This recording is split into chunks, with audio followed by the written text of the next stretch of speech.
This is VOCM Open Line. Call 709-273-5211 or 1-888-590-8626. The views and opinions of this program are not necessarily those of this station. The biggest conversation in Newfoundland and Labrador starts now. Here's VOCM Open Line host Paddy Daly. Well, all right, and good morning to you. Thank you very much for tuning into the program. It's Thursday, February the 1st. This is Open Line. I'm your host, Paddy Daly, and David Williams. He's producing the program. You'll be speaking with David when you pick up the phone and give us a shout to get in the queue and on the air. If you're in the St. John's metro region, the number to dial, 709-273-5211. Elsewhere, it's toll-free long distance, 1-888-590-VOCM, which is 86. 26, so for hockey fans, nothing on the tube insofar as NHL hockey goes. They're on their All-Star break. I don't know if you tune into the All-Star games in any of the major sports. I can't really get into it. You know, there's really nothing on the line, so to speak, and it's a little bit of a waste of time. But anyway, it's something enjoyed by the players, I suppose, who are given the nod as an All-Star. Also, aspiring play-by-play teenager, Seth Hyde from St. John's. He's just really incredible for his age, the way he can handle the play-by-play for an amateur game of hockey. He also called the Growlers game not so long ago as well. So he's actually going to Toronto for the All-Star game festivities. He's been a part of the youth advisory group advising the NHL about marketing to younger fans around the world. So Seth Hyde on his way to enjoy the All-Star game. Congratulations to you. He's a lovely young fellow, as a matter of fact. All right, before we get to another couple of notes, sticking with the ice. A 20-year veteran of officiating in the game of minor and amateur hockey is Danielle Mills. This past weekend, she made history as the first female to officiate a senior hockey game in the province. She was on the ice on Sunday in Grand Falls, Windsor, to ref one of the games in the Central West Senior Hockey League. And, of course, she's the head of the female officiating arm of Hockey Newfoundland and Labrador. You know, she said, well, the pace kind of caught her off guard a little bit. Of course, it's probably the fastest brand of amateur hockey in the province, but once you get out there and you get into a groove, it's all good. So congratulations to Danielle Mills, first female to officiate a senior hockey game. And for rugby fans, one more sleep until one of the premier sporting events on the calendar annually is Six Nations Rugby. It kicks off tomorrow, 4:30 Island time. France hosts Ireland, which should be an absolute doozy. If you're interested in watching any Six Nations Rugby with rugby fans like yourself, you can go over to the Swiders Club on Crosby Road. Doors open at 4. The kickoff's at 4:30. Lasagna supper and a pint for $20. So there you go. A couple more randoms as we ease into the show this morning. This was such a strange story when it happened, and every now and then I see this pop by my social media feed. It was on this date in 1994. Jeff Gillooly, remember who Jeff Gillooly is, Dave? He pleads guilty for his part in the attack on American Olympic figure skater Nancy Kerrigan. The plea bargain, he confessed to racketeering in exchange for testimony implicating his ex-wife, Tonya Harding. That was such a strange story. And on this date, 1997, future Hall of Famer defenseman Ray Bourque scored a goal, had an assist to become the Boston Bruins' all-time leading scorer with 1,341 points in his 18-year career. He remains the all-time leading scorer for the Boston Bruins to this day. Might get caught by Marchand, though. He's creeping up on him. This, and Dave Williams, big football fan, it was on this date in 2004. The infamous wardrobe malfunction, which, of course, rocked the broadcast world. So Janet Jackson's breast was exposed during the halftime show of the Super Bowl, resulting in U.S. broadcasters adopting a stronger adherence to FCC censorship guidelines. Of course, carefully staged between herself and Justin Timberlake, but that was a weird one. All right, so today marks the day where the RNC will expand their geographical jurisdiction. I had it right here somewhere right in front of me. Okay, it's a big one. So as of today, and of course this is going to continue to grow phase by phase throughout this calendar year, effective today, the RNC will be taking over the policing of Massey Drive and Mount Moriah. There have been officers added to the force. If you would speak to an RNC constable, they'll tell you that the ranks are stretched pretty thin. Justice Minister John Hogan is pretty confident that with the additional budgeting and the additional manpower that they will indeed be able to effectively police, but it is a big deal, and it does bring around questions about, now there's no changes to 911 in the area, and of course, as mentioned, there will be further expansion responsibility for the RNC, but you wonder what the future of the RCMP looks like in this province. I'm not going to suggest that the RCMP is going by the wayside, but they've had huge vacancies, and now consequently the requirement for the RNC to pick up some of their slack. I don't know if it's a coincidence or not, but it was on this date February the 1st of 1920 that the Royal Canadian Mounted Police began. So the Royal Northwest Mounted Police became the RCMP with the absorption of the Dominion Police. So coincidentally, right, the RNC replacing some RCMP jurisdiction, the RCMP began policing in Canada on this date in 1920. So, interesting coincidence. All right, and I see there's also going to be a vigil held for the 2 young ladies who were killed in a tragic highway collision just east of Arnold's Cove last week.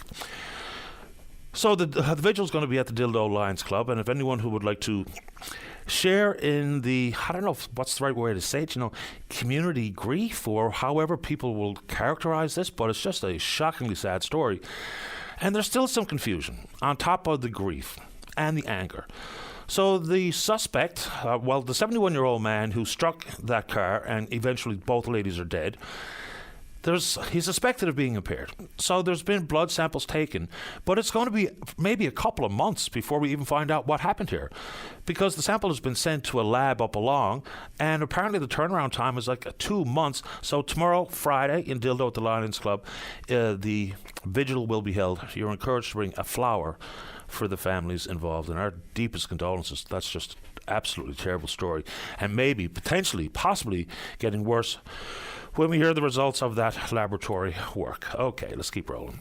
You heard this in the news, and this has been a conversation, happens repeatedly, especially in my email. It's about the new National Dental Care Program.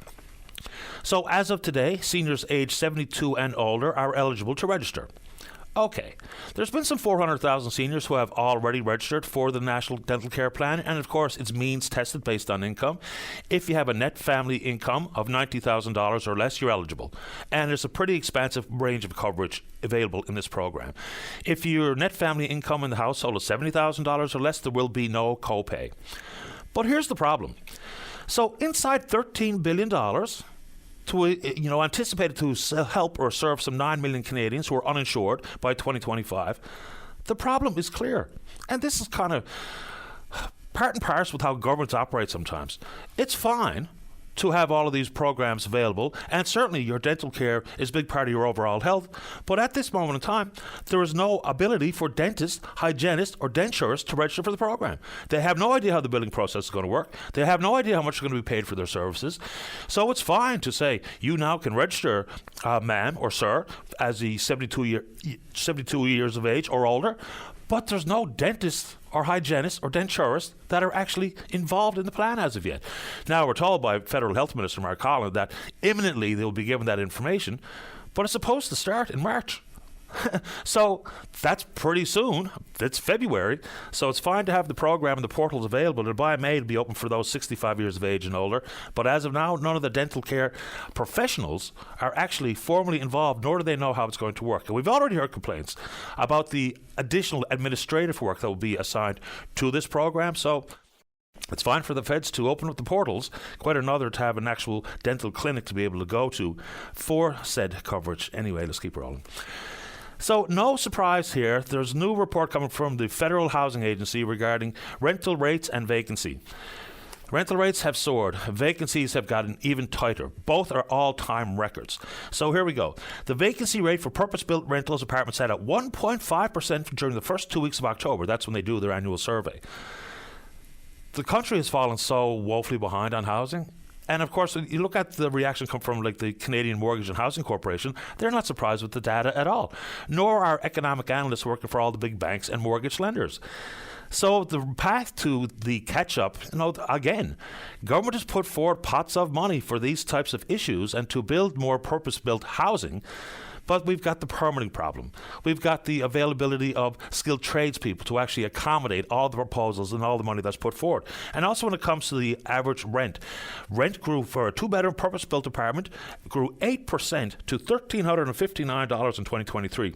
That growth figure is up from 5.6% rent increase recorded in 2022 and above the 1990 to 22 average of 2.8%. So if you're a low-income earner, I don't know how people make ends meet. I just have no earthly idea.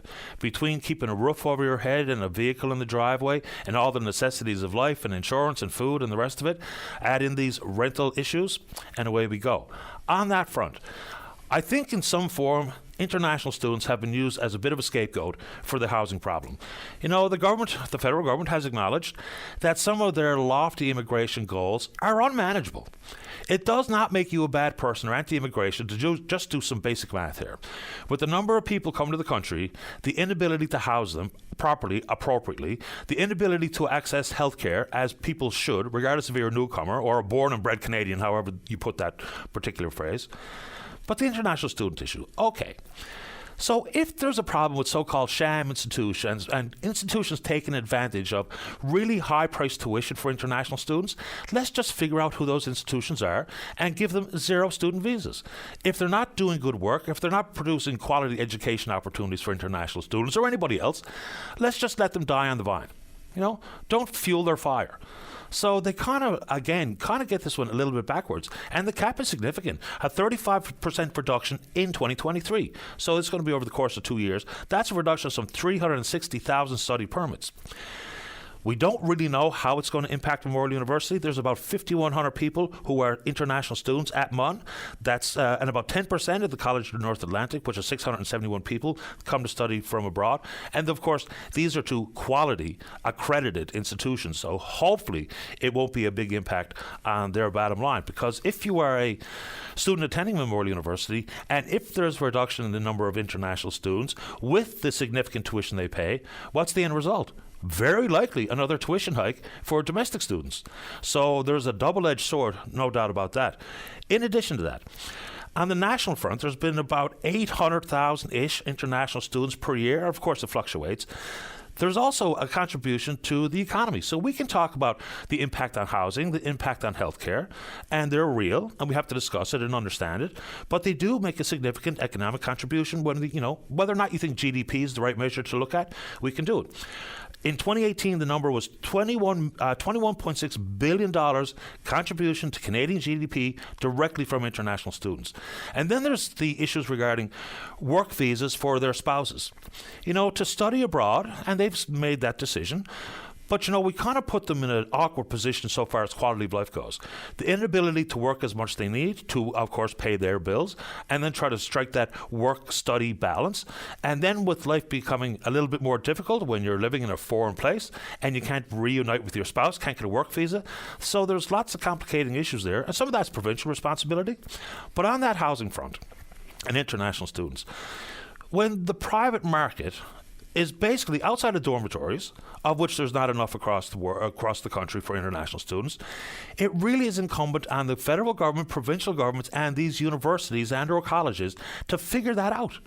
I mean, can we not, as opposed to simply put out generic pots of money for purpose-built housing units, if there's a concern on the student front, let's build more student housing and put money aside for exactly that. It should be the responsibility, in my personal opinion, of these colleges and universities to be able to accommodate the number of international students they're willing to welcome. And, of course, what the significant tuition that they pay. So we're kind of all playing a little bit of footsie here with the federal government on this front. If you have acknowledged the problem with the sham institutions, deal with them. If you know there's an issue regarding housing and international students, build purpose-built housing for international students. That doesn't seem like it's a big stretch and or anything too creative or outside the box. You want to take it on? We can do it. Sticking with housing for a second. So, plenty of people in the country have taken advantage of up to $5,000 grant in the Canada Greener Homes Grant Program. So there was some $2.6 billion set aside for exactly that. And it's drying up. It looked like when they first announced it that it was going to run up until 2027, but apparently the money's gone away. There's been about 700,000 grants. It comes with another implication. And maybe this has been a quasi-artificially generated industry. It's all of the energy assessors. Because to access that Canada Greener Home grant, you had to have someone come in to do an energy audit in your house. So there's been hundreds of millions of dollars invested in training programs. There are a copious number of people who have taken advantage of those jobs because they're seriously busy. 700,000 grants. So while the money's drying up, and we don't know whether or not the government will refuel it and extend the life of that program, which has been very helpful. If you want to upgrade your efficiency, energy efficiency in the home, this was one of the best programs because it targeted the notables, right? New windows, insulation, the things that make a marked difference as soon as you attend to them in your own home. So the industry that has been created because of these government jobs, government monies, they look like they're going to go down to a mere trickle. Doing hundreds or thousands a month to go down to one or two obviously means the numbers of people you've trained and the investment you've made in your business, albeit some of that support came from the federal government, it looks like that industry may take a brutal hammering if that grant program goes away. Now, again, it may indeed have been a artificially tweaked opportunity because of a government funding, but that's one of those implications that are on the side. Sticking with housing for a second, and that's the ability to heat your home. And we might get a call from Dennis Brown, the Consumer Advocate. In a news release from the Public Utilities Board, we know about the 2 rate applications that have come from Newfoundland Power. 1.5% increase this year to come into effect in July, and another 5.5% increase scheduled for next July. Hearings begin today about the schedule and the procedures for these applications, but coming directly from the PUB itself. Quote, full recovery of Newfoundland Power's costs, including forecast supply costs, could result in significantly higher increase in customer rates than the 5.5% indicated in the application. So the PUB kind of getting out in front of it. Say there might even be more to what Newfoundland Power is asking for. So inside of those rate applications, there's also the implication of the greater return on equity from 8.5% to 9.85%. Of course, Newfoundland Power says they have to replace aging infrastructure and assets to better handle storms. But the PUB, before the process has even begun, is saying it's probably going to be even more than 5.5%. Not good news for all of us ratepayers, and maybe Dennis Brown, if he's interested, can jump on the program this morning. Also, increase in price. Right across the board in fuels, everything's up. Gasoline up 3.4 cents per litre, diesel up 5.2 cents per litre, furnace oil up 4.18 cents per litre, stove oil increased 4.5 cents per litre.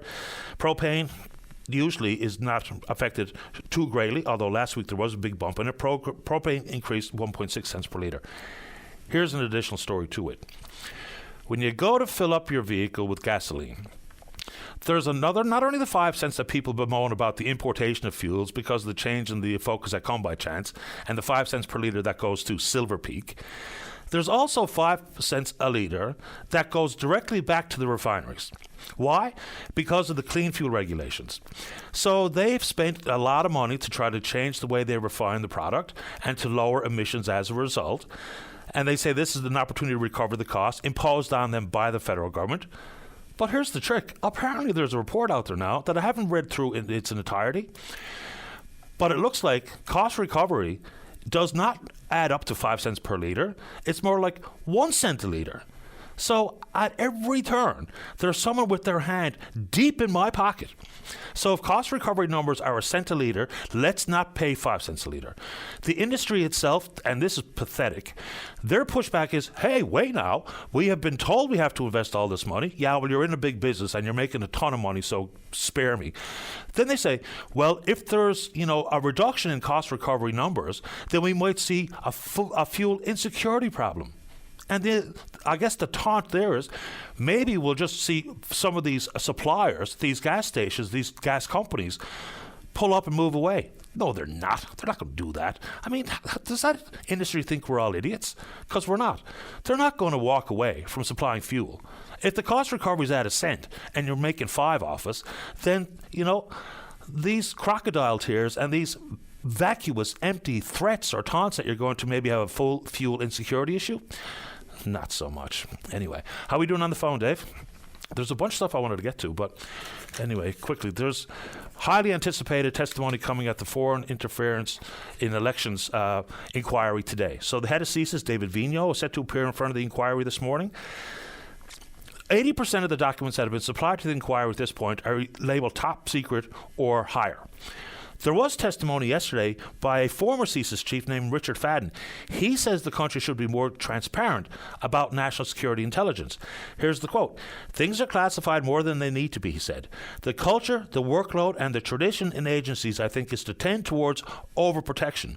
I don't know where that balance is, but that's going to be fascinating to hear maybe a reaction from the current head of CSIS, David Vigneault, today, to his former head, being Richard Fadden, but that's happening. And surprisingly, we haven't had much in the way of calls on that particular inquiry, which is so critically important. But anyway, you want to take it on, let's go. Fairly sad one. Well, pardon me. sad one to wrap up the preamble this morning. Rick Boland. I knew Rick. He was a funny guy. And he was a real tour de force in the arts community here. Rick is dead at the age of 70. So he was a big part of the Newfoundland Travelling Theatre Company and the Mummers Troupe Collective. He was a co-founder of the Rising Tide Theatre in Trinity. Really well known for some important bodies of work that he was involved with. The Adventure of Faustus Bidgood, which amazing stuff. Hatching, Matching and Dispatching, of course, along with Mary Walsh. He made appearances at the Republic of Doyle and otherwise. Where I really thought Rick sparkled, though, was his work with the Rising Tide Review. So to skewer politicians and other notable members of society, Rick was a real master at it. And of course, he was a strategist, worked a long time with the NDP here across the province. So Rick Boland, dead at the age of 70, we're hearing lots of commentary coming from his friends and colleagues in the arts and the theatre world. And if they'd like to reminisce about Rick and tell us some personal stories, look back at the life and achievements of Rick Boland on the programme, we're happy to do that as well. We're on Twitter. We're at VOCM Open Line. Follow us there. Email address is openline@vocm.com. When we come back, let's have a great show. That means you're in the queue to talk about whatever's on your mind. Don't go away. Welcome back to the show. Let us go. Line number 1. Good morning, Ernest. You're on the air. Hello, Patty. How's it going? Doing okay. How about you? Not bad, not bad. Probably better than the town of Stephenville is doing lately, it seems. The reason I'm calling actually is because over the last month or so, the council has seen its number reduced by 3. So 3 of the councillors have resigned within this month. The town has lost several chief administrative officers. I believe they're looking for their 4th one now. And I think that this is a sign that there is a lack of confidence in the leadership of the town of Stephenville. And I think that it might be time to start talking about having an all-around just general municipal election for the town. Because, losing that many councillors within a short amount of time is quite unusual and does raise a few questions. Such as? I mean, what makes these 3 councillors want to resign? And the other thing is that the town is in a lot of debt. Stephenville's financial situation has decreased considerably over the last few years. I mean, when I was still living in Stephenville, there was a surplus. But under the current administration, there is now a deficit, and there is a debt restructuring plan in place. There's a lot of different issues going on, various controversies, as anyone who's paid attention to what goes on in Stephenville will know. We've had the situation with the airport over the last couple of years, and now there's the World Energy situation. But the thing is that all of this, especially these resignations, not only just councillors but staff as well, it really makes me question the confidence of this current existing council, the ones that remain. And that's why I think that we need to have a full general election just to make sure that, the people of the town of Stephenville feel comfortable with this leadership and the way it's going. Because I have a feeling that if it was brought to an election, I don't think any of the councillors would get back in. Maybe not. Have any of the councillors who have left and or town, I think you said managers or clerks, has anyone spoken out as to the reasons why they've left their position? There has been some comments made in that, yes, but Patty, that's not the point. I mean, the point is that if we could say that they're not accustomed to the stresses of the position, things like that, well, they were elected almost 3 years ago now. So I mean, if you're pardon me, not, it's not part of the conversation as to why someone has left their position as a councillor. I thought that was the entire conversation. Well, it can be part of that, yes. But the thing is, Patty, they're not always going to say exactly what happened within public, because it's a small town. You don't want to cause conflict with people you're going to run into, rather constantly. But like I said, Patty, this is a question. This is an issue of confidence now. The 3 councillors within a month. That's a little bit much. And like I said, we have seen significant changes with the financial state of the town of Stephenville. And I think that's why we need to have a general election, because there's not. I'm sorry? I said okay. I mean, as a resident, you'd have much more perspective on it than I would, living on the opposite side of the island. So I would like to know what the councillors are actually thinking, and if any of them would like to reach out to me even confidentially and privately so we can wrap some more context around this, I'd be more than happy to take their email. Who are the councillors who have left? I believe it is Councillor Hewlin, Boland, and Tiller. Tiller's an interesting one because, all the way through on issues specifically regarding the Stephenville Airport and support by the town for the airport, he voted repeatedly against additional funding flowing to the Airport Authority. So he was one of those standout voices on that particular front. So I will reach out to Councillor Tiller, or former Councillor Tiller, and see if he'd like to join us on the programme to talk about how the council is functioning or how it's not functioning. Happy to do it. Oh yeah, that'd be a great conversation, I think, and I think any of the councillors who want to kind of come in and set the record straight, existing or previously left, I mean, they're more than welcome to do so. I'd like to hear their perspective on it. But I mean, like I said, the situation in the town of Stephenville has changed drastically since the election of the current administration. And, that does make me really question if they are the ones that are able to carry us forward as we see these new opportunities arise. And I mean, like property, like the assessments have gone up, so people are paying a little bit more in terms of their taxes and that. We've had numerous infrastructure issues. For a while, we were actually getting water from the town of Kippens because the water system had not been maintained so much that there were so many leaks going on throughout the community. And only at the last minute, when it was too much to ignore, then we started, fixing the problems. And I think that it's not good, Patty. And things like this need to be addressed. And I don't know if the current administration has the ability. I mean, they're kind of focused on one particular issue within the town, and they seem to devote more of their energy towards that, despite the other opportunities that are coming into the town. We've also seen a little bit more spending by the existing mayor than I, well, now I live in St. John's, going to school, mind you, but as a resident, former resident of Stephenville, I'm not so comfortable with that. We've been trying to do like town twinning projects with some city in France. We've been, the mayor's went over to Germany for this some kind of conference with involving hydrogen energy. And I mean, they were promising all these benefits and returns for this, but the thing is, I haven't seen anyone from Toulouse or Avignon or anywhere else in France come by for a visit, as well as anyone from Berlin or Munich. So, I mean, but there has been, though. I mean, some of the biggest businesses and business leaders from those two countries were part of that huge contingent that made their way to Stephenville, whatever that was last year. I mean, there were some huge businesses represented, and it was all about hydrogen and some critical mineral interest in that, and so what, and so have it. Some of those people have absolutely been here. Oh, yeah, no. I'm not saying that, but I'm just saying in terms of, say, tourism, town branding, things like that, it hasn't really been that effective, Patty. And the other thing is, the mayor is, as much as, with all due respect to the mayor, of course, he's just a municipal mayor, from Stephenville. I don't really see what impact he has going all the way over to Europe and representing us as part of this. I think it's a bit of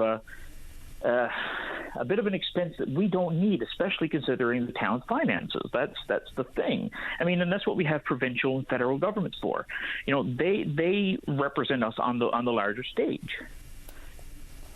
Yeah, I mean, the town did sign an MOU with Germany, and I guess that's with 1 foot, 2 feet under the covers with World Energy GH2. And of course, the big issue on top of that trip to Germany was the fact that he, and I'm not sure who else, flew home on John Risley's jet, which got a lot of traction.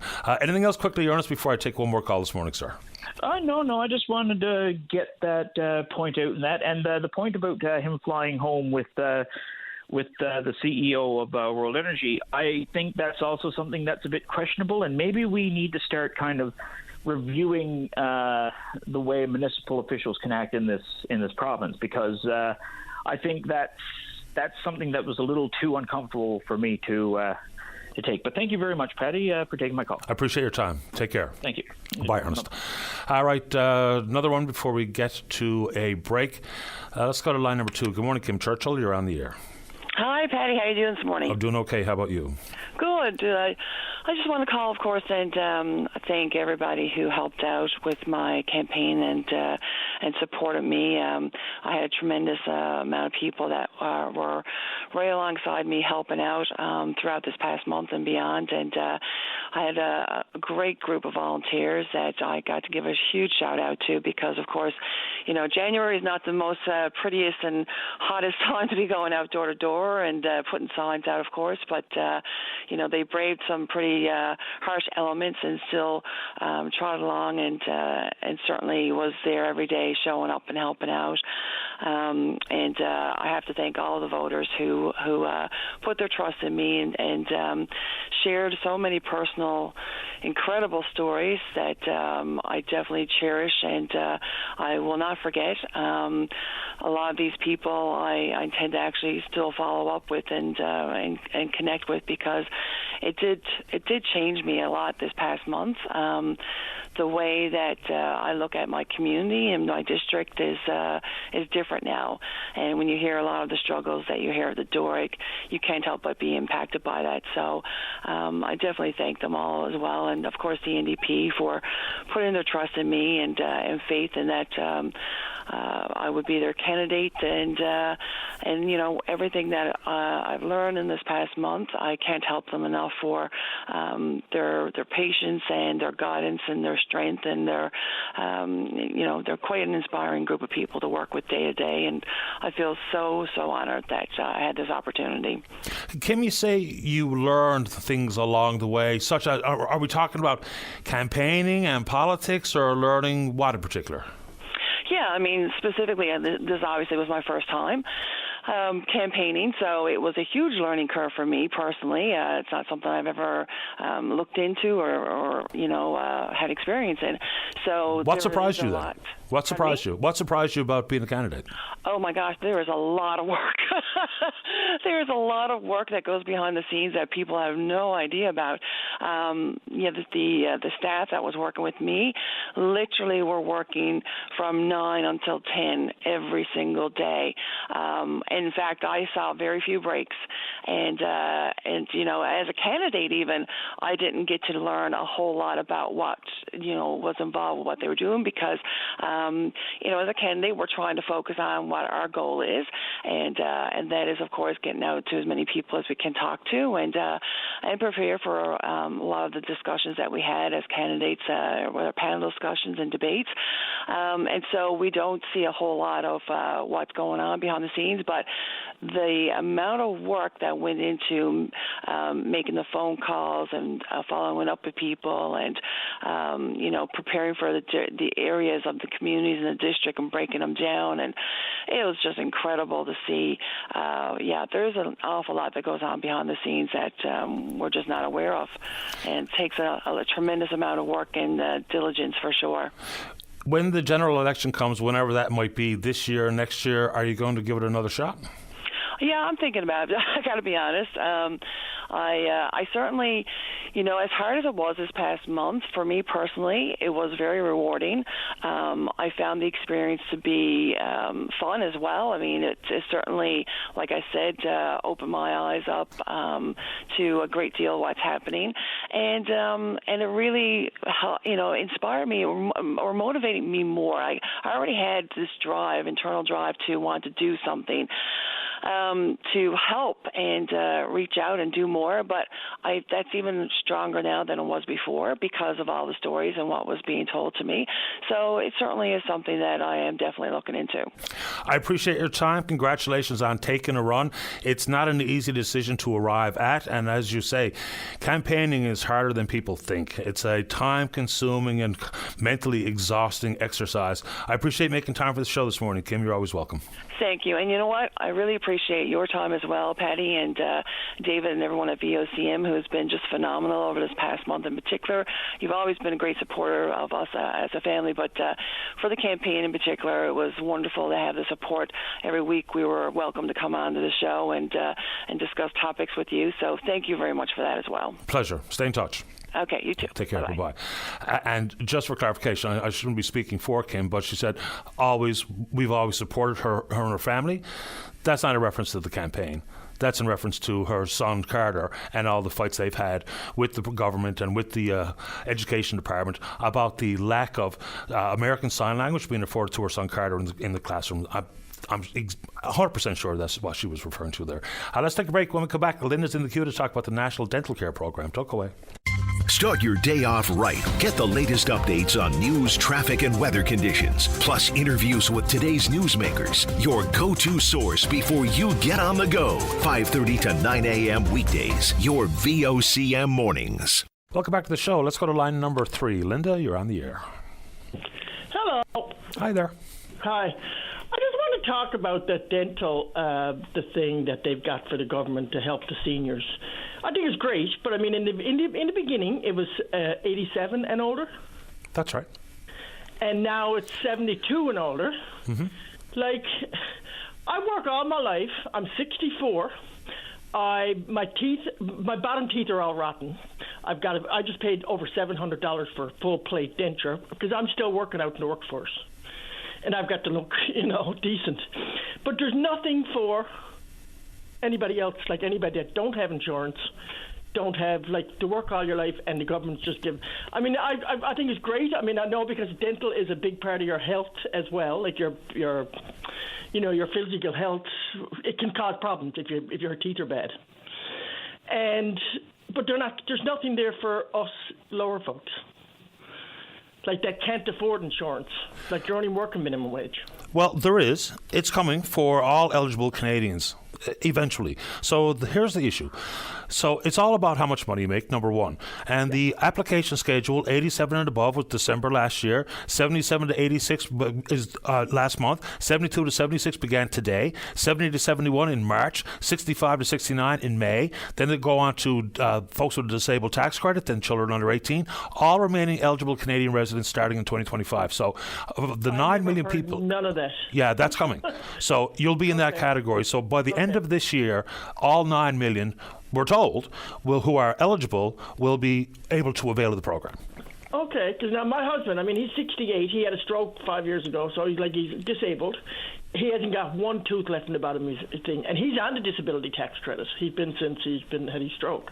But his window opens up in June. In June? Yep. Because he hasn't got one tooth left in the bottom of his mouth. Yeah, it's a major problem for a lot of folks, seniors or otherwise. So any adult with a valid disability tax credit certificate, the portal opens for them this June. Oh, well, now that's good to hear. Now, where would I find that, like an application or whatever? Well, you can do it online. Okay. It's really, do you use the internet, I assume so? I do. Okay. Yes. So if you just go Canada Dental Care Program, the very first link will probably be the Government of Canada's website itself, so canada.ca. But I would just Google Canada Dental Care Program, and the first bunch will be all the information, eligibility requirements, application right there online, when you can visit your oral care provider, all those types of services that are covered. So just Google that up and it'll be right at the top of the search. Thank you. Thank you very much. No problem. I've never heard none of that. Yeah, well, hopefully that makes you feel a bit better. It does. Terrific. You're welcome. All right, thanks. Have a good day. You too. Bye, Linda. Bye-bye. All right, let's keep rolling here. Before we get to the break, line number 4, Gerald Harding, you're on the air. How you doing, Paddy? Okay, how about you? Not too bad, sir. I tried to get in yesterday, and you're very full. So what I want to do today, first of all, I heard Kim, and God bless her heart. I want to send out a huge congratulations team. They increased their vote by 4% of the popular vote, which is a good result. And congratulations, of course, to Fred for his team's success and his success in their campaign. Excuse me. They increased the popular vote by 14%, I think, or something around there. But anyway, Yeah. Everybody worked hard. I had a very small team, and I appreciate everybody that voted for me, and my team worked very hard as well. And it bodes well for the district because you had 4 good candidates come out there that wanted to serve, and everybody got messages from the doors, which were brought, through the media and through the interviews with everybody. So I'm sure Fred heard the messages that he heard, plus he heard the messages that we transferred to him with the conversations that we had during our interviews and stuff like that. So hats off to everybody. I almost forgot, the Progressive Conservative candidate, she had a mountain to climb because, she was coming in behind an MHA, David Brazel, who had support across party lines. And was, he has big shoes to fill. But she did a good campaign. I mean, she did a good a decent turnout, and she got a decent showing. I don't think it should be interpreted that the candidate was not successful. I think the campaign just wasn't successful in a little bit of a red tide that came in Conception Bay. Fair enough, and as I've said to all candidates, regardless of the ballot, what ballot you're on, municipally, provincially, federally, it does take a lot to even want to run for office, and then even when you get elected, you find out that governing is a little bit harder than people think as well. So congratulations on taking a swing at it, Daryl. Anything else before I have to get to another caller? Just looking forward now to getting back into the municipal seat, working close with all councillors, including Gina Neary, and then having a good relationship with the new MHA to look out for the best interests of our municipality. So thanks a lot, and again, kudos to you guys and your team with David for giving us the place where we can listen and we can learn and we can communicate. So, I appreciate the time. Thanks, Daryl. Take care. Bye-bye. Bye-bye. All right, Dave says another one before the break. All right, then, line number 7. Cecil, you're on the air. Paddy. Yes. Boy, you got a great show. Thanks. I don't know what we'd do without you. I think you'd be okay. Anyway, I'd like to congratulate Fred Hutton. Okay. And I think Tina Neary probably would have won only for the NDP. Because those 800 votes, I got a feeling most of them would have went to the PCs. But in the meantime, the NDP is a wasted vote. They're not going to get anywhere in Newfoundland. I don't know if there's such a thing as a wasted vote. I think that the NDP provide yeoman service in the House of Assembly. I think Jim Dinn's been pretty effective as an opposition politician. Whether or not they're ever going to be able to, A, field an entire slate of 40 candidates in the next general election, which they've struggled to do in the past, whether or not they're ever going to clear their high watermark, which I think is 5 seats in the House of Assembly at one time, one sitting. So we'll see where people go. But I think they've got a measure of support out there in the community. Whether or not it's ever going to be able to achieve more than so-called third-party status, I really don't know. Well, they certainly put on a big campaign, and with the Newfoundland and Labrador Federation of Labour and the unions and all the rest, they put on a massive campaign. They couldn't even get 1,000 votes. So anyway, that's my opinion on it all. Fair enough. Okay, you have a great day. Same to you, Cecil. All the best. All the best. Take care. Bye. Right, bye-bye. All of that said, of course, your opinion on how and why people vote the way they do, fair enough. But the NDP did increase their vote tally and percentage of the vote in Conception Bay East, Bell Island this go-around. And I guess we'll hear from... I don't know when there's going to be a by-election call for the now vacant seat what Derek Bragg has passed. That's Fogo Cape Friels. You would imagine sooner than later, unless there's going to be a general. But after you get through a by-election victory in a David Brazil or a Tory stronghold down at Conception Bay, East Bell Island, maybe, just maybe, they'll hang tight and just have another by-election before we all go to the polls. Let's take a break. Do not go away. Welcome back to the show. Let's go to line number 2. Kevin, you're on the air. Hello? Hi, Kevin. How are you? I'm doing okay, sir. How about you? My name is Patrick, and I'm phoning from 196 Buckmaster Circle. Oh, the name is Kevin on my screen. Patrick, welcome to the show. So 196 Buckmasters. I go by Patrick, right? Very well. You can go by Patrick. Good for me. Yes. Yeah. And anyhow, the plough came down and it blocked me in the back of the tire and I can't get it out. So I'm 82-year-old, right? Okay. And so you need someone to come down with a plough and help you out? No, just make a scoop. That's on, take the crust off, right? On the outer part. Someone just driving along, want to drop the plough and just, Yeah, I get it. I know. You know what I mean? I don't want nobody to clean everything out for me, Just get the heavy stuff at the end for you. Yes, that's right, sir, yes. Okay, so Patrick lives at 196 Buckmaster Circle. There's a huge number of pickup trucks with plows on them these days. When I was just driving home yesterday, I noticed it. Okay, so... It takes about a minute or two, right? That's right. So if you're listening to the program and you got a blade on the front of your truck and you're in and around Buckmaster Circle, if you can drop the blade at 196 Buckmasters, just take that heavy bit of stuff away from the end of Patrick's driveway, we'd all appreciate it. He's 82 years of age. He needs a hand. Well, thank you very much, sir. No problem. Let me know how it works out. Yes, I will. Okay, thank great. You. Take care, Patrick. Good luck. All right, there you go. Got to be a blade in the neighbourhood. Going to give that a quick swat. Let's go to line number 1. Say good morning to Connie Pike with Miles for Smiles. Good morning, Connie. You're on the air. Morning, Patty. How's it going? Doing okay. You? Good. Patty, I was calling to give you the numbers for January month for children and child abuse cases in our 10 provincial courts. So it was rather high in January. There were 377 cases called, 69 offenders. So I decided that I'd kind of wait till the end of the month because there were 2 added in January, as we know, with the fire department gentleman there who was alleged to have committed 2 offenses. So it brought the total to 377. And Patty, the other thing I really wanted to mention this morning, I don't know if anyone had an opportunity to take in some of the hearings in Washington yesterday about the social media sites and how they're supposed to be protecting children, but they're not, of course. I started thinking there were over 70 parents in the room, by the way, who had lost children. And it seems it could be directly linked to social media posts and threats that were made to them, bullying, daring them to kill themselves, telling them to kill themselves, so on. So it got me to thinking about the protections, that we provide for our children. I mean, from the time they're infants, we put bumper pads around their cribs so they won't hurt themselves.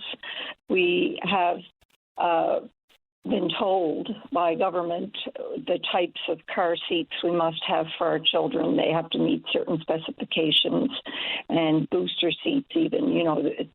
Children have to be a certain weight and so on. And in airplanes, we must use seat belts. Children, we put helmets on them when they're riding their bikes. We do a lot of things to try to protect our children. But then they get old enough and they enter this realm, this Pandora's box of social media, and it's like a free-for-all. And, if people think that children are doing this later in their teen years so they can make up their own minds and make their own decisions about it, that's not true, because just for instance, in terms of viewing pornography, 80% of adolescents and young adults have viewed some sexually explicit material, and most of that is through social media. And the average age of children viewing this is 12 years of age. So, this is affecting very young children. And then when I heard Mark Zuckerberg say that to him there's no causal link between social media and mental health issues of children, I was ready to scream at the TV set. I mean, there's so much information and so many studies to the contrary. I don't know where he was coming from with that statement. Well, it's because it's demonstrably untrue. I mean, there's a direct causal link. They're even doing studies now, not talk about anecdotal evidence and what someone thinks or says. They're actually studying brain waves and brain patterns as it pertains to the amount of time you spend on social media. So, exactly. And you talk about protection. What's unfortunately being protected here are the tech giants, which is absolutely pathetic. There are crafting federal legislation to make them legally liable for sharing the harmful content to minors. And it's not just in the world of pornography that you can get caught up in the swirl of digital abuse. We're talking about things like eating disorders, the unrealistic beauty standards that, what you see, the vast majority of what you see isn't real anyway. Nobody lives those types of glamorous lives unless you're the Taylor Swifts of the world. So we're being bombarded with images that are just unmanageable. They're unrealistic. You talk about access for sexual predators to youth via digital means, and we've told those stories on this program, and we have to. They talk about the addictive features, the pheromone and the adrenaline rush when someone likes your post or your picture or something like that. So the protection unfortunately, is not good enough for those who are being impacted, but the protection for the tech companies is absolutely ludicrous. And everything that Mark Zuckerberg says in defense of Facebook and the role they've played in disinformation and all the bullying that goes on is ridiculous. I just don't know how that man can sleep at night when he says things like that. I totally agree. I mean, I used pornography as an example, one example, but you're right. There's a myriad of issues that get created and all these unrealistic expectations. And the more children delve into, social media, the more addicted to it that they become, the greater their isolation, the greater their loneliness. And, we've talked before, you and I and many other people who've called your show, talked about that upriver effect. And, we're watching children fall into the river right now, and we're fishing them out down the way when they're adults with all these mental health issues if they survive the river, and I just don't get that we're not putting two and two together. There's Dr. Scott Galloway, I think his name is. He teaches in the States, and I've heard a couple of his podcasts, and he specializes in this area, talking about the links between social media and children, and it's absolutely mind-blowing, the way the studies are going now. And you're right, there's more and more being done, and rightly so. But I really think that we have to hold these companies to account.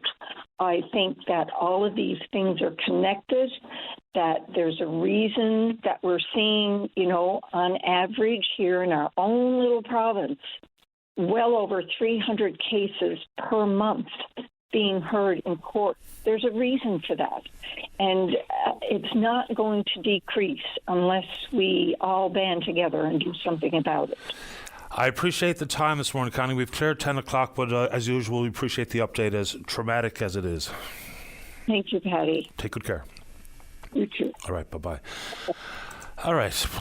So while we wait for the province to figure out the ground and air ambulance, there's an RFP out there for someone to create, design, manage the ambulatory system. Then there was that note that was sent around to members who are first responders and other support staff about not allowed to use the phrase red alert. The industry standard for when there's an ambulance call and there's not one available. We're going to talk about that and whatever's on your mind right after the news. Don't go away. Saturday morning, join us for the Irish Newfoundland Show. Send your request to irishnl@vocm.com or submit them online at vocm.com. Welcome back to the show. Let's go to line number 4. Say good morning to the President of the Paramedics Association of Newfoundland and Labrador. That's our friend Rodney Goody. Rodney, you're on the air. Good morning, Patty. How are you today? Best kind. How about you? I'm optimistic, but still having some frustrations and concerns about the progressive nature of our paramedic service here in our province. Optimism based on what, Rodney? Well, we do see movement forward with this RFP that's been put forward for a management system to come in and manage the entire one entity system for the entire province, for all AMSs in the entire province. The concern and the frustration is, the RFP was supposed to close last week on January 22nd, and then we got notice that the deadline for that has been pushed back now to April. So we continuously see delays with regards to action with the paramedicine system here in our province. We've been saying for years that these changes need to happen, and once we start to see some light at the end of the tunnel seems to get a little bit longer.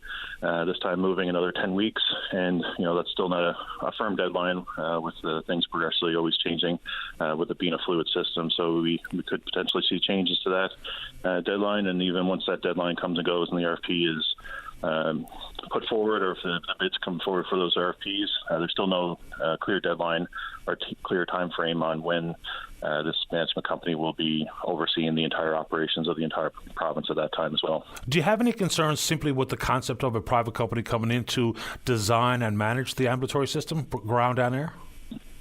we've seen it done in other provinces, and what we've been voicing concerns to the government is basically to learn the mistakes from the other provinces. Recently, last year, Nova Scotia did an audit of their ambulance service, and one of the biggest things they actually learned from their audit is the government itself was actually at fault in a number of situations where they're not enforcing the contract. And this is something we've been continuously voicing concerns to the government about, is that government needs to do an excellent job of maintaining and overseeing the contract when this management company contract is finalized. If we just let the management company do whatever they want, run the company, run the ambulance system however they want in this province, we'll just continuously be back to where we are today, kind of thing. So, the Grant Thornton audit in 2019 showed that there was inefficiencies in the system, that the government was not holding the private and mostly private operators accountable for their contract, for not meeting the contract deadlines and everything. And so without the government, holding account to this contractor, then it's not worth the paper it's written on, essentially. So we really need the government to stand true to this contract whenever it's finalized and said and done. And if they actually do that, then it can be a beneficial system being put forward. Yeah, because you just think back to how the government treated, say, for instance, Wade Smith. And Smith's ambulance is pretty heavy-handedly, based on the commentary we've heard from Mr. Smith himself. So you can only hope that level of monitoring and enforcement is availed to this private operator. We don't even know what it's going to look like. It's a good idea to consolidate all those 60 contracts, but whether it's going to be some hub and spoke model, we don't know if it's going to be more ambulances or fewer, more paramedics or fewer. We really don't have much meat on that bone as of yet, but I suppose the work is ongoing, even though it's been pushed down the road a little bit again. When you talk about the lack of enforcement and meeting contractual obligations, are there any specifics you can share, whether it be in province of Nova Scotia or elsewhere? Like I said, in Nova Scotia, they did an audit to look at that, and so it was just not meeting the contract requirements of enforcing timeframes, enforcing just things in the contract overall. So I'm not able to give specifics on that off the top of my head without having the report in front of me. But it's just basically about holding the accountability towards that contract that needs to be done. So here in our province, like I said, we just need this contract that once it is set in stone, that it's held accountable to whoever the management company is established. That they can't just say, we can't meet the needs of this contract, and the government just allows them to not meet that component of the contract and still get paid their money to do what they're supposed to do, even though they're not meeting the needs of the contract. So. Yeah, and we had some monies that were misappropriated or kind of gone missing here in this province not that long ago. Do we have any understanding about who's going to represent the paramedics? Because there's kind of a splintered group out there now, not all represented under one umbrella, which is not helpful. So do we know what's going to happen on that front, Rodney? No, so it's that's a union perspective, which as an association we don't follow under that umbrella. However, with that perspective, there's still a lot of questions that are coming to us from members, concerns about what's going to happen, what that's going to all look like. Today, there's I think 4 different unions that represent paramedics across the province. So in regards to how that's going to look, we still don't know, and that's part of the issue that we're having with all of our communications with government, is that we have a lot of questions and we don't have answers for, and government doesn't have answers to give us either. They keep, the transparency is the big concern that we always have here. Like I said, there's a lot of unanswered components here that we don't have we don't know what it's going to look like. We don't know what the system's going to look like. We don't know who's going to represent the medics as far as a union perspective. We don't know how many trucks. We don't know how many paramedics we're going to need. We don't know any of that information, and this is where the transparency aspect comes into play. Even with regards to the contract deadlines, the RFP deadline, that was something we had to go find out, that the extension was delayed until April. So just information needs to be better given out to the practitioners, the frontline practitioners, so they know exactly what is happening in their profession here in the province, instead of it being kept secret all the time. We even have the regulations for the Emergency Health and Paramedicine Services Act that act was passed in 2018. Regulations were supposed to be tabled and passed 6 months later, and still today we're still waiting on those. We are being told there's a draft model that hopefully will be in the House of Assembly for the spring sitting, but even that's not a set in stone for sure going to happen. So again, we're told to sit and wait and see what's going to happen, but for us that's not sufficient enough We need this information, and we need to know what this profession in our province is going to look like, and the patients need to know what this system is going to look like as well. 100%. I'm curious your thoughts on the whole issue that came from on high, telling first responders and others involved with the ambulance world that they can't use the phrase red alert. I suppose government thinks that it's a scary phrase that puts the fear of God into folks when they hear the numbers of red alerts that happen. It is the national standard about trying to get a count on the number of times 911 is called and there's no ambulance available. What do you think that implication is? Because if we can't track it, then we don't have a firm understanding of exactly what's happening and where we need to improve the system. So when that note was shared, what was your initial thought? Yeah, I've never seen the note itself. Never came across my desk, but I've heard from our members about it. And it's not surprising. It's something that's came up before about not using red alert. And the only rationale that I can see is simply that it's more difficult to ATIP. No ambulances available. It's very easy to ATIP just simply red alert and to find that information. So it seems like it's just trying to hide the information. Hearing from members, red alerts is continuously happening daily, multiple times a day even. So it's definitely a concern on our perspective. And again, it's all the reason why we need this system to change. And these continuous delays are going to continuously push back any progressive changes that happen. So if we need more ambulances in the system, the changes to this management company, the delay in this management company coming in is going to delay any new trucks or any new supports being put into the system. Overall, we also have to look at, I've mentioned before about the overall system. We just happen to be at the bottom of the totem pole in regards to how everything kind of comes down. The lack of nursing home beds means there's more patients on the floor up in the hospital. That means that there's less beds for patients in the emergency department to be moved to, which then limits how many hospital beds are in the emergency department, which limits how many patients we can offload at a time, which then ultimately means to us sitting in the hallways with our patients on stretchers, waiting for those few beds to clear up to allow us to offload our patients.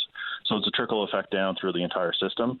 And so it's not just simply, throwing more ambulances will temporarily fix the issue, but really we got to look at the big picture of what is the problem with our overall system. And I know our health accord, we're trying to look at it, but we also need to move a lot faster on some of these initiatives to find out where the true issue is.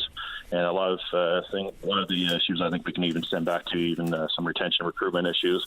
We hear from all sorts of different professions of short staff with doctors, nurses, family doctors, paramedics, RTs. All these professions are all short-staffed at the moment. And so if we look at recruitment and retention of why are we losing these practitioners, why are they not sticking around in our province, why are they not sticking around in these professions, we need to resolve those issues to really resolve the big issues as well. Here. Appreciate the time, Roddy. Anything else? No, I think that's pretty much it, Paddy. Thanks for your time this morning. I appreciate yours. Thanks, Roddy. Stay in touch. Bye. Okay, bye-bye. Rodney Goody, President of the Paramedics Association. Okay, let's go ahead and take a break. When we come back, we're going to talk about the start of ice fishing season and also the issue regarding the federal government's cap or the 35% reduction in the number of international student visas that are going to be allotted over the next couple of years. We're going to speak with the Canadian Federation of Students International Student Rep, the Shireen Merchant, after this. Don't go away. Welcome back to the show. Let's go to line number 3. Say good morning to the International Student Rep of the Canadian Federation of Students NL. That's Shireen Merchant. Good morning, Shireen. You're on the air. Good morning. Welcome to the show. Thank you. So there's a lot to this conversation regarding the federal government. In my opinion, using international students as a bit of a scapegoat for their own shortcomings on the housing file. When you heard the cap was being imposed, let's talk about your initial thoughts, what you think the ramifications might be. I completely agree with you. That's how, at the moment, all the international students feel. And when I heard about this, I was extremely disappointed that we pay our taxes. We do everything that we're supposed to do. We're trying to be good residents, and everything is done properly on our behalf. But when it comes to government paying their dues, I think they just take a step back. And international students are definitely scapegoats for any crisis that they are trying to cover at the moment. There's, if they're trying to include housing issues and also these so-called sham institutions, for my money, you start with shutting down student visas for any of those institutions that are not providing a high caliber of education or not providing a meaningful diploma, because if that becomes the case, they go by the wayside as opposed to starting at the other end of the spectrum, which is the student themselves. Yeah, like if you take example from Memorial University, our fees got increased, and there are no changes in education system. I don't see there is an update. Things are getting better. Administration is getting better. I don't see anything getting better. It's just the fees are just, they keep increasing that. And there are so many other things that we have to pay for, but we don't see a change at all. I'll get your thoughts on this. So we will point to the private market, purpose-built rental units. In large part, there's been some big investors and hedge funds have come to the country. They've gobbled up a lot of housing and turned it into student rental market, which has been hugely problematic, not only for international students, but for the renting public at large.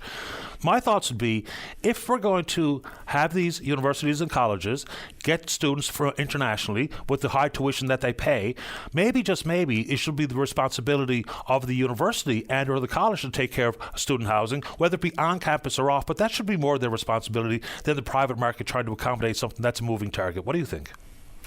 Yeah, I would kind of agree with it, but also there are a lot of students who cannot afford student housing. It might become sometimes very expensive, and if you see a lot of universities have additional cost added to student housing, like you have to have a meal added to that, and a lot of people prefer cooking themselves or having, a separate meal which is not provided at university. So I feel like those additional fees, sometimes students are not able to pay that, so they choose to live off campus in these kind of private rentals, which are more affordable. But I also want to see like universities taking charge on these, because if they are providing everything which is necessary, which is like basic right of a student, like if they are not from here and if they require housing and if it's not affordable, then I feel like they are not leaving any choice for the student. They would have to opt for it.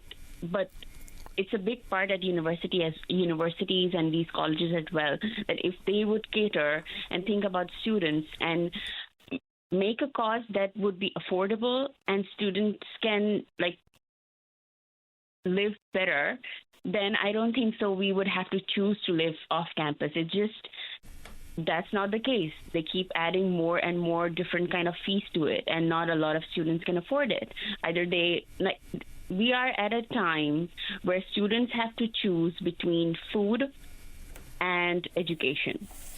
So you tell me like how, I kind of don't understand how on our part it could be better, but definitely I would see universities doing better in this case. And this next topic wouldn't necessarily be your bailiwick, but when we know the student population of international students at Memorial University is around 5,100, at the College of North Atlantic about 671 are the most recent numbers I've seen. If there's any implication to student visas regarding those two institutions in this province, the likelihood is for the revenue lost, we'll just see another increase in fees or tuitions for domestic students. So I know that's not your bailiwick as an international student rep, but that would be a larger implication. Then there's some quality of life issues regarding international students. And the hope for me would be, it's a strange place to start as the immigration minister or the housing minister, because when we talk about skilled newcomers, if you're being schooled at Memorial University, we can only hope that with your graduate degree, whether or not you do an advanced degree, we can only hope you stay. I mean, that would be the ultimate goal for everyone involved for all the right reasons. So when we talk about international students and quality of life, whether it be the inability to get a work visa so that the spouse can join the student here in the country, and the work hours for students, that was a real concern across the international student body. Talk about some of those quality of life issues and where the system can be improved. I think, as I mentioned, like at this point, students are forced to make a choice between education and food, which is ridiculous. These kind of we are completely being exploited. I know there are so many times that students struggle with mental health issues, especially international students, and there are not many resources.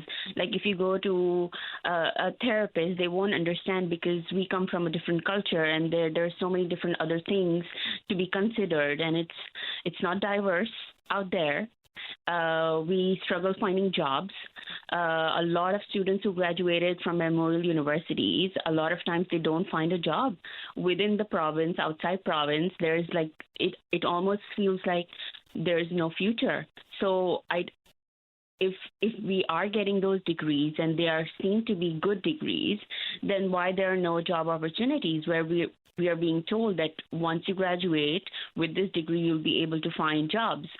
First, there's no job. Then if you go out, get groceries, it's way too expensive. You check the housing prices, you cannot afford rentals. Even student housing has become very expensive over the time. So with these all added fees, not just a student's mental health is being affected, physical health is also being affected. That will also affect their education. How will I be able to go to my classes when I'm not feeling well, when I'm in complete distress all the time? So these are some of the issues that I see students are facing day to day, and there are no solutions. Sometimes we are just like, if I want to get a medical checkup, I have to sit in emergency for 8 hours. It is emergency, but I still have to wait for 8 hours. So it's hard to find family doctors as well. So these are some of the issues that I feel like are very common, very general. We've been talking about these for years now, and we still don't see any changes. If there are psychologists, therapists graduating from memorial universities, why they are not able to practice it here? Why I don't see any diverse therapists here? Because it's very hard. It's very hard to find, and there are not a lot of resources. Housing crisis is another level. Students are. It keeps piling on and on and on, and I don't see government doing anything about it. And many of those issues you just pointed to are experienced by the general public. I think those types of issues are really quite common across the board, including international students. Shireen, before we say goodbye this morning, would you like to say anything else? Yeah, I would just want politicians and government to really think about it and stop using international students as a scapegoat. Don't hide the crisis that you have created. You should find long-term solutions for all the housing crisis, and stop blaming marginalized groups, international students, and you should remove this gap, because we are here to get education, but we are unable to get a proper education here because of the other issues that we are facing. It might look to the outside world that when a student comes to Canada and they flourish, we struggle a lot here. And I feel like people are not seeing that. And it's high time that, government take action against it and do something about it rather than using us as scapegoats. Yeah, that's all I want to say. Appreciate your time this morning. Thank you. Thank you. You're welcome. Bye-bye. Shireen Merchant is a member of the Canadian Federation of Students. She's the international student rep in NL. Let's take a break right on time. When we come back, Barry's in the queue to talk about ice fishing. Don't go away. Stay informed and have your say on the news of the day with your VOCM. Join Linda Swain weekday afternoons from 4 to 5 p.m. for an hour of talk and discussion with decision makers and listeners like you. News Talk on your VOCM. Welcome back to the show. Let's go to line number 2. Good morning, Barry. You're on the air.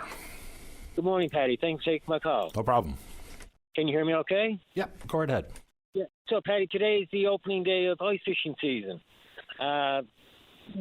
Just some warnings to put out there. That is, some regions in the province, the ice is not safe, especially here on the Avalon Peninsula. So, they say you need 4 inches of ice to safely walk on. I prefer 6 inches of ice myself. However, that's up to you. You should check the ice as you go out, use an ice auger or an axe. If you're out on ice fishing, it's also a good idea, Patty, to wear a life jacket. And the life jacket is in case you should happen, God forbid, to fall in. We use the 1-10-1 principle. I'm touching a bit on Life Saving Society hat here now. 1-10-1 principle, which we talked about before. That's the first minute is the gas reflex, which the cold water makes you gassed. If you're underwater and you gas, you can bring a lot of water into your lungs, which could be very detrimental. The idea of the life jacket, then, it will. So if you do go through, you will bob up almost instantaneously. So it's very important to wear that. the daily bag limit for trout is 12 trout. Per person per day. Just before we move on to some of the rules, even in the world of checking the ice, it's always a wise idea. There's a couple of other factors people should consider. If the ice is anything but white or blue, don't go on it because it's just not safe. If it's grey or any other darkish colour, it's very likely not safe. There's also plenty of concerns that people should know better about setting up your ice fishing hole or your shack, or even going for a skate on the pond if you're anywhere close to a tributary or an inlet or a river or something like that, because generally the ice is quite soft in those areas, so avoid those. Put a couple of those ice picks, which are extremely helpful if you're trying to get out of the pond after you've fallen through the ice. Elbows up, kick your feet, use the ice picks, haul yourself out. Maybe try not to do things like this alone, which is also potentially a risky situation. So just those couple of tips on the life safety issue, and then we can get into bag limit. So let's move on to the bag limit, unless you want to pick up on something I just said. That's a very good summary there, Paddy. I'm impressed. Okay, I'll take it. Paddy, yes, the bag limit is 12 trout per person per day, but that varies in different regions in the province. So it's up to each angler to know what the limits are. For conservation-wise, it's okay to catch your limit, Paddy, but it's also better, though, to limit your catch. As usual, we talk about these types of bag limits or total number of, say, for instance, seabirds you're allowed to take. People just end up throwing them away the next season because they're still occupying the bottom of their freezer. They're all burnt up and they're of no value to anybody. So, yeah, take what you're going to actually eat or take what you're actually going to share. And you're right, the bag limit is different in different parts of the province. Certainly in Labrador, lake trout is, I believe, only 3 you're allowed. So be careful to know what the Angler's Guide says, because your ignorance is no defense. Absolutely, Paddy, absolutely. And I also like to touch on something you just brought up, is about from sharing the harvest perspective. We hear lots of people saying, I'm going to get some trout now and give to a senior citizen, this and that and everything else, and that's great. I'd like to announce a contest. I don't know what the prize is going to be. The prize will be about $50, in which I'm offering to anglers who go ice fishing to share their harvest with a senior citizen, not the food bank, with a senior citizen, and send me a picture of it. If you don't want it on Facebook, that's fine. I won't put it on Facebook. But I'll draw a name out of a hat and award a $50 prize. Sounds good, because the more the people are willing to share, because let's be realistic, if it's something you really enjoy doing, whether it be going for seabirds or going ice fishing, you're probably going to do it a significant number of times this year. It's very likely you're not going to eat every single morsel that you pull out of the pond or the lake, so consider to share with a senior or put it in as part of sharing the harvest. An awesome idea. Thank you very much, Paddy. And in conclusion, I'd like to say that, make sure that you have a safe and successful season. Make sure that you don't take any unnecessary risk. Put it in a nutshell, if you're not safe, if there's any doubt, don't go out. Make every trip a safe return trip. Appreciate the time, Barry. Thanks a lot. Thank you very much, Paddy, and it's always been a pleasure. It's my pleasure, sir. Stay in touch. Thank you. There we go. Ice fishing season. Good laugh. Okay, let's move on. So now we're going to talk about the 2024 Red Tape Report Card grades for this province and right across the country with our guest on line number 1. Good morning, Stephen. You're on the air. Hi. Good morning, Paddy. Good morning to you. Welcome to the show. So the CFIB, of course, does a lot of surveying of their members on a variety of fronts, but this issue regarding red tape and municipal renovation permitting, we have a pretty failing grade. Newfoundland and Labrador gets an overall grade of F. Help us break it down. Yeah, the report was recently released, and I agree the CFIB do release some interesting reports and data. I urge your listeners to go to their website. There's a wealth of information there. This recent report came out in January of 2024. Not to pick on the municipality here in St. John's too much, it seems like the nation is failing a number of stakeholders, whether you want to suggest the rental market or small contractors, developers who are in the queue to get these types of permits. This specific report speaks to an example case of if you wanted to do a smaller renovation for like a basement suite, they speak to an estimated cost of project $20,000. And yeah, I mean, the report is essentially scathing particularly of some on the high end of the cost, the Vancouvers, the Torontos of the world, and I think St. John's slips in about the middle of the pack as it relates to permitting costs. But my specific comment, Patty, regarding this comes from my vantage point. I have been in the past a smaller time developer, builder, renovator, predominantly in downtown St. John's. And what I can speak to specifically is the information exchange with city staff in the planning and development departments and building departments, and what I would loosely classify as almost obstructionist type behavior, trying to get people to call you back or simply responding to basic emails is a very tedious and arduous task. A friend of mine in the larger, what you might say, building development business famously said to me, after I did a project with him a number of years ago, he said, if I had a small piece of land in downtown St. John's or the general area, that was ripe for development, and someone gave it to me, I'd give it back to them. It's just been such a challenging time. And like I said, the various stakeholders, the rental market, the small business guys who are trying to proceed in this fashion, it's been an uphill battle, that's for sure. Because when government talks about this, now I think the city of St. John's, we had Ron Ellsworth on the show some while ago talking about exactly this, because it is a problem. By the time you identify a piece of land or a piece of property or a house, you want to knock it down or renovate. By the time you do that, go through engineering and design, put shovels in the ground, it takes so long and the carry costs are extraordinary. So people are loath to do exactly what we're talking about. What I find a little bit confusing sometimes about these reports is just how we're supposed to digest the scores from other provinces. For instance, there's three components that make up the 100%. So it's regulatory accountability, regulatory burden, and political priority, which is really where we have to focus when we talk about permitting timelines. But like, for instance, in the province of Alberta, on the regulatory issue, an A-, on the regulatory burden, an A, and the political priority, an A.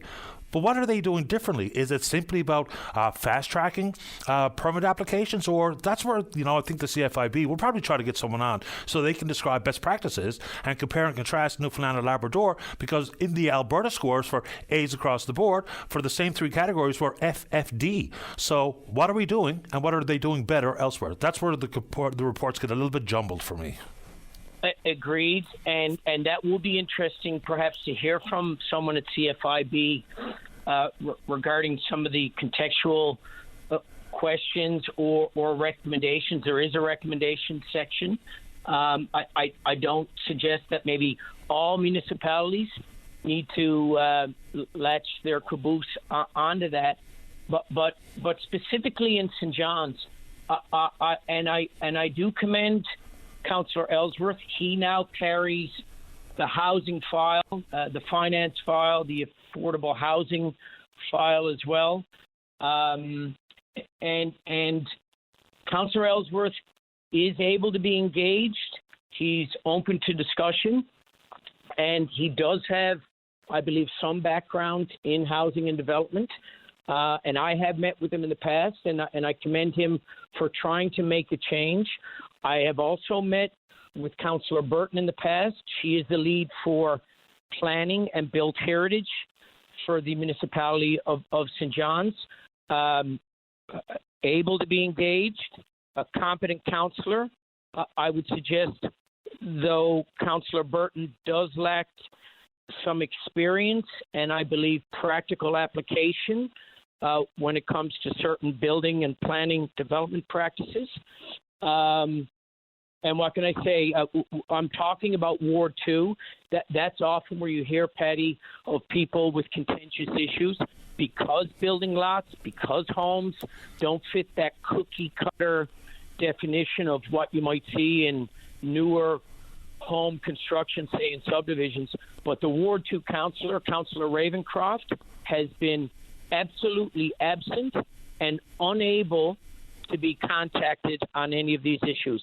that's been somewhat of a disappointment during my time down here.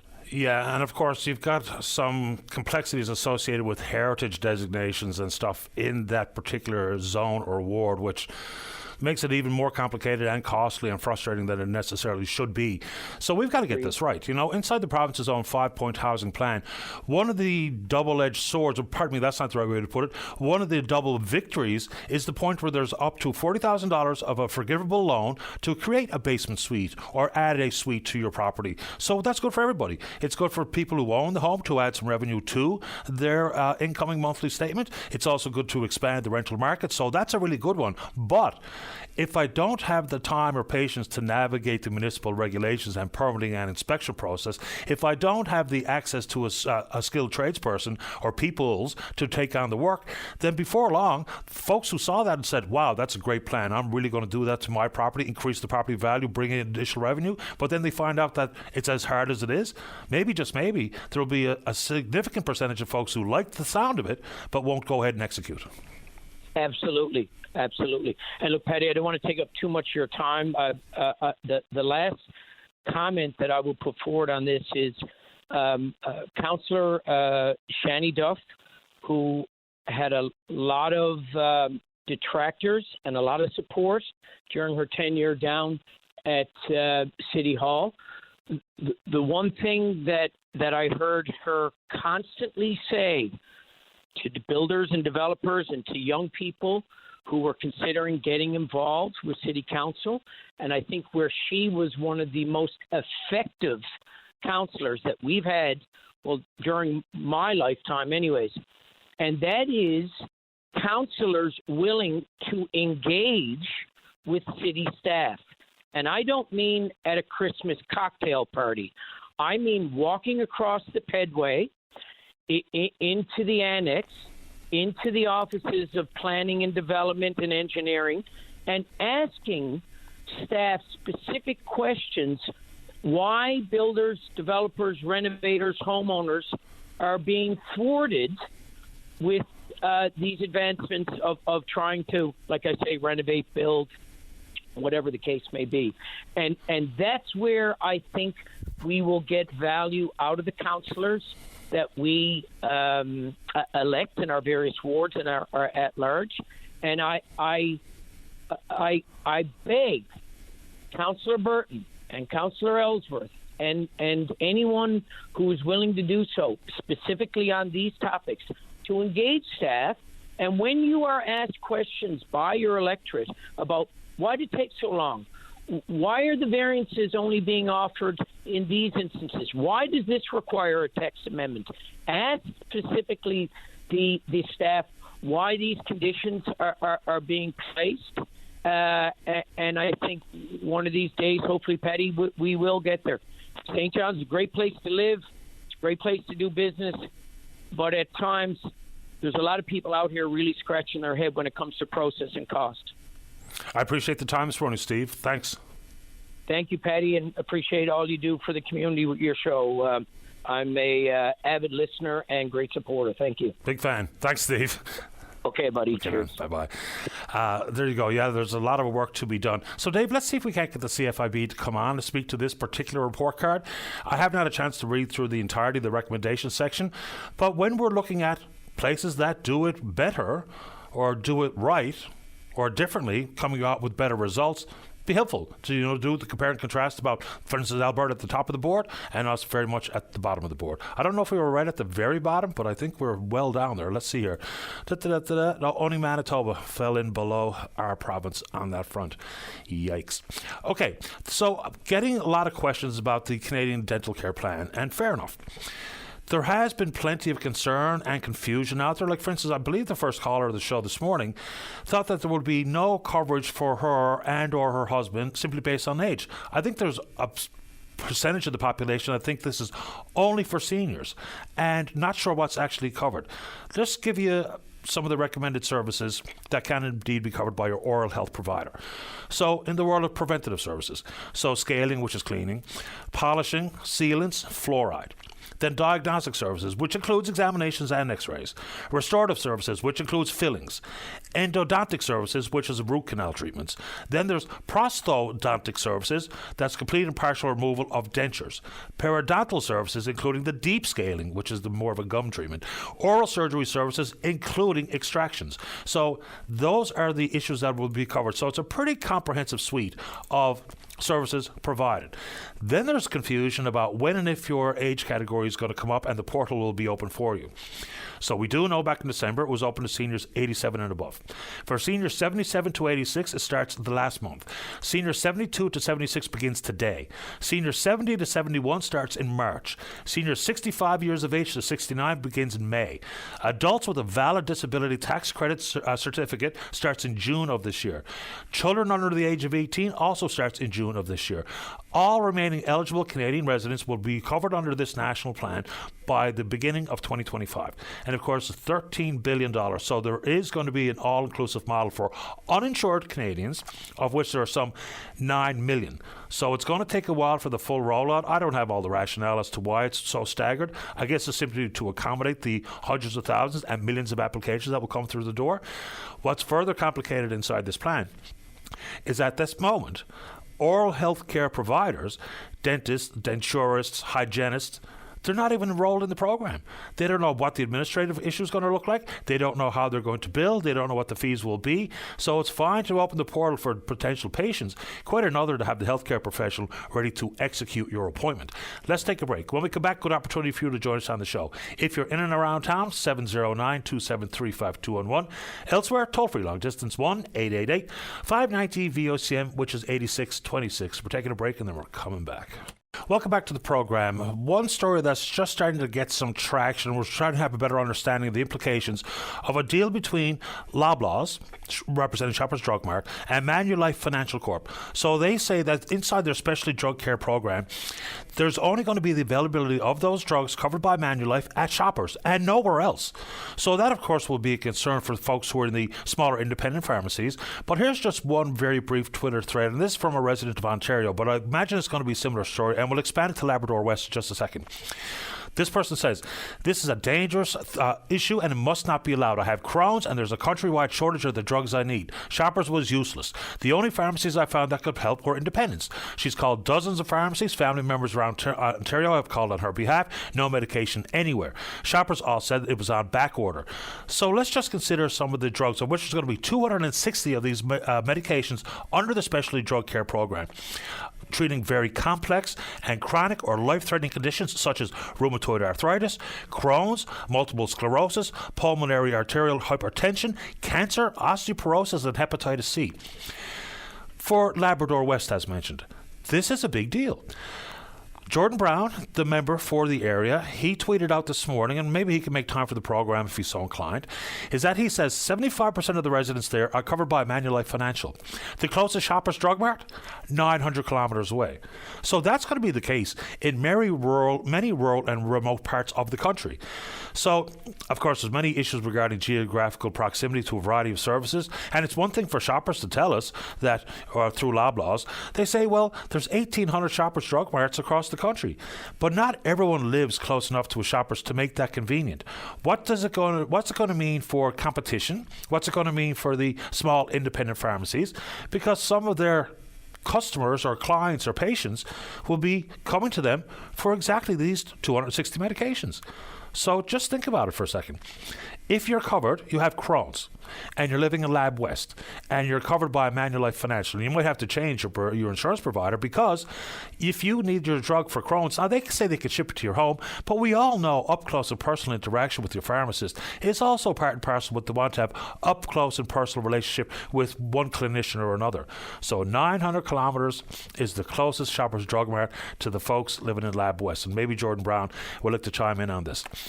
There's different reactions coming from different industry analysts and or economists.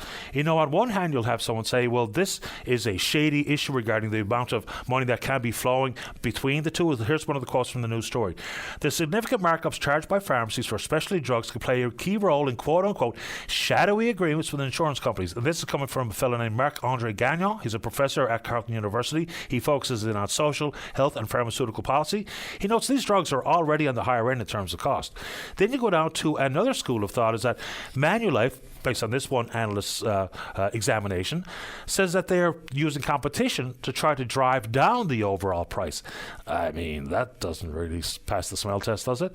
Are there providers trying to drive down that? Are the pharmaceutical companies doing anything or everything they can to drive down prices? Because they're not wrong. The cost of these specialty drugs are quite high in the first place. So I guess that would lead to the furthering of the conversation regarding the possibility of seeing some universal pharmacare legislation being tabled. There's some rumours and rumbles that possibly this March.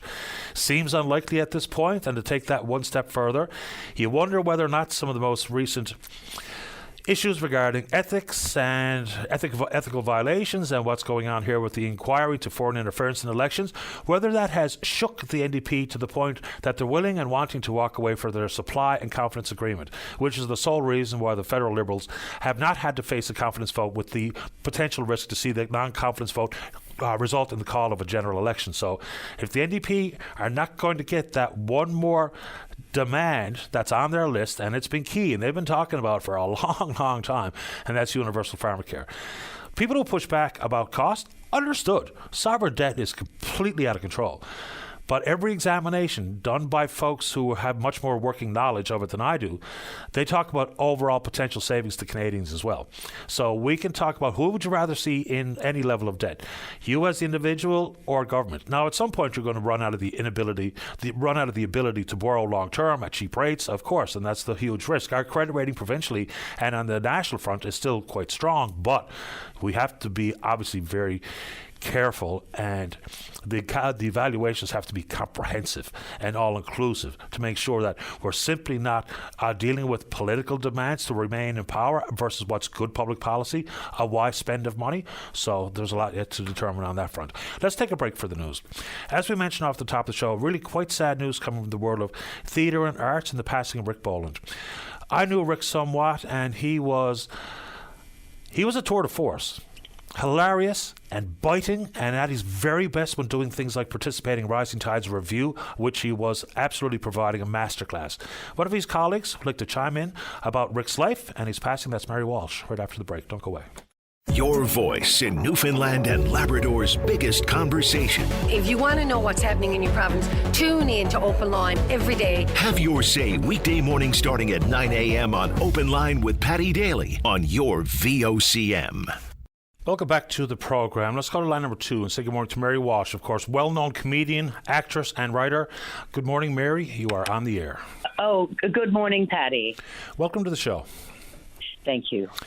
So the arts and the theatre community, you know, a real terrible loss with Rick Boland's passing at the age of 70. Tell us about how and when you first met Rick. Oh, gosh. I first met Rick when he was at Memorial in... I wasn't at Memorial. The only time I ever got to Memorial was the Spanish Calf. But I auditioned for him, and he said my voice was wrong and stuff like that. So that was my first time meeting him. But we got to be great collaborators after that. You know, what I wanted to talk about, Patty, was what an extraordinary contribution Rick has made to this province. I mean, there would be no Trinity Festival if not for Rick. It was Rick who had the vision. He saw Trinity in the 70s traveling with Rising Tide and the Mummers, and he saw it as he could see its potential. And so the Trinity pageant, Rick, that idea of people walking around the town of Trinity looking at the history, that was all Rick. And of course, working very closely with the brilliant Donna Butt, who has done such a fabulous job of keeping that old place going. Where would we be without it? But Rick had the initial vision, and he was a man of great vision, and he I just don't know. He was so much a part of so many things. You know, when we took over Resource Centre for the Arts back in '79 to make it an artist-run space, Rick was one of the main players then. He and I did Hatching, Matching, and Dispatching, one of my favorite shows that I've ever done in my whole life. And Rick did the interviews with people who ran funeral parlors, ambulance services, and wedding halls, and he could always get the best stories from people. And we used all those stories in that, to improvise around in that first go round. And we did. Rick was he was a natural. He was just a born historian and archivist, and he was passionate about Newfoundland history and Newfoundland stories, right? And it's like, they say that when an older person dies, you lose a library. But when you lose somebody like Rick, you lose a whole archive, really. Anyway, it's very, very sad. He was so brilliant. I mean, he was so handsome, so talented, so brilliant, so visionary. And when he came on stage, people just loved him. And it didn't matter that you were on stage with him because nobody could see you because Rick had some ineffable essence, Patty, that just made people love him as soon as he walked on the stage, The classic larger than life. Picking up on Hatching, Matching, Dispatching, which really pushed the envelope for network television. A brilliant show. And what a cast. And I had no idea at the time. Sometimes I am so stunned. Anyway, go ahead. I mean, Rick knew. He went, are you sure? Maybe we should lighten, when we were writing, myself and Ed McDonald wrote it based on improvisations with Rick and Johnny Harris and, Mark McKinney and Sherry White and Susan Kent.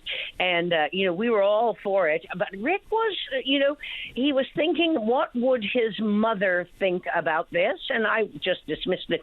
Because remember Sopranos had, cable television had already pushed the boundaries so far, but network had not. It's like George Anthony, who was our person at CBC at the time, said it was the best cable show on network.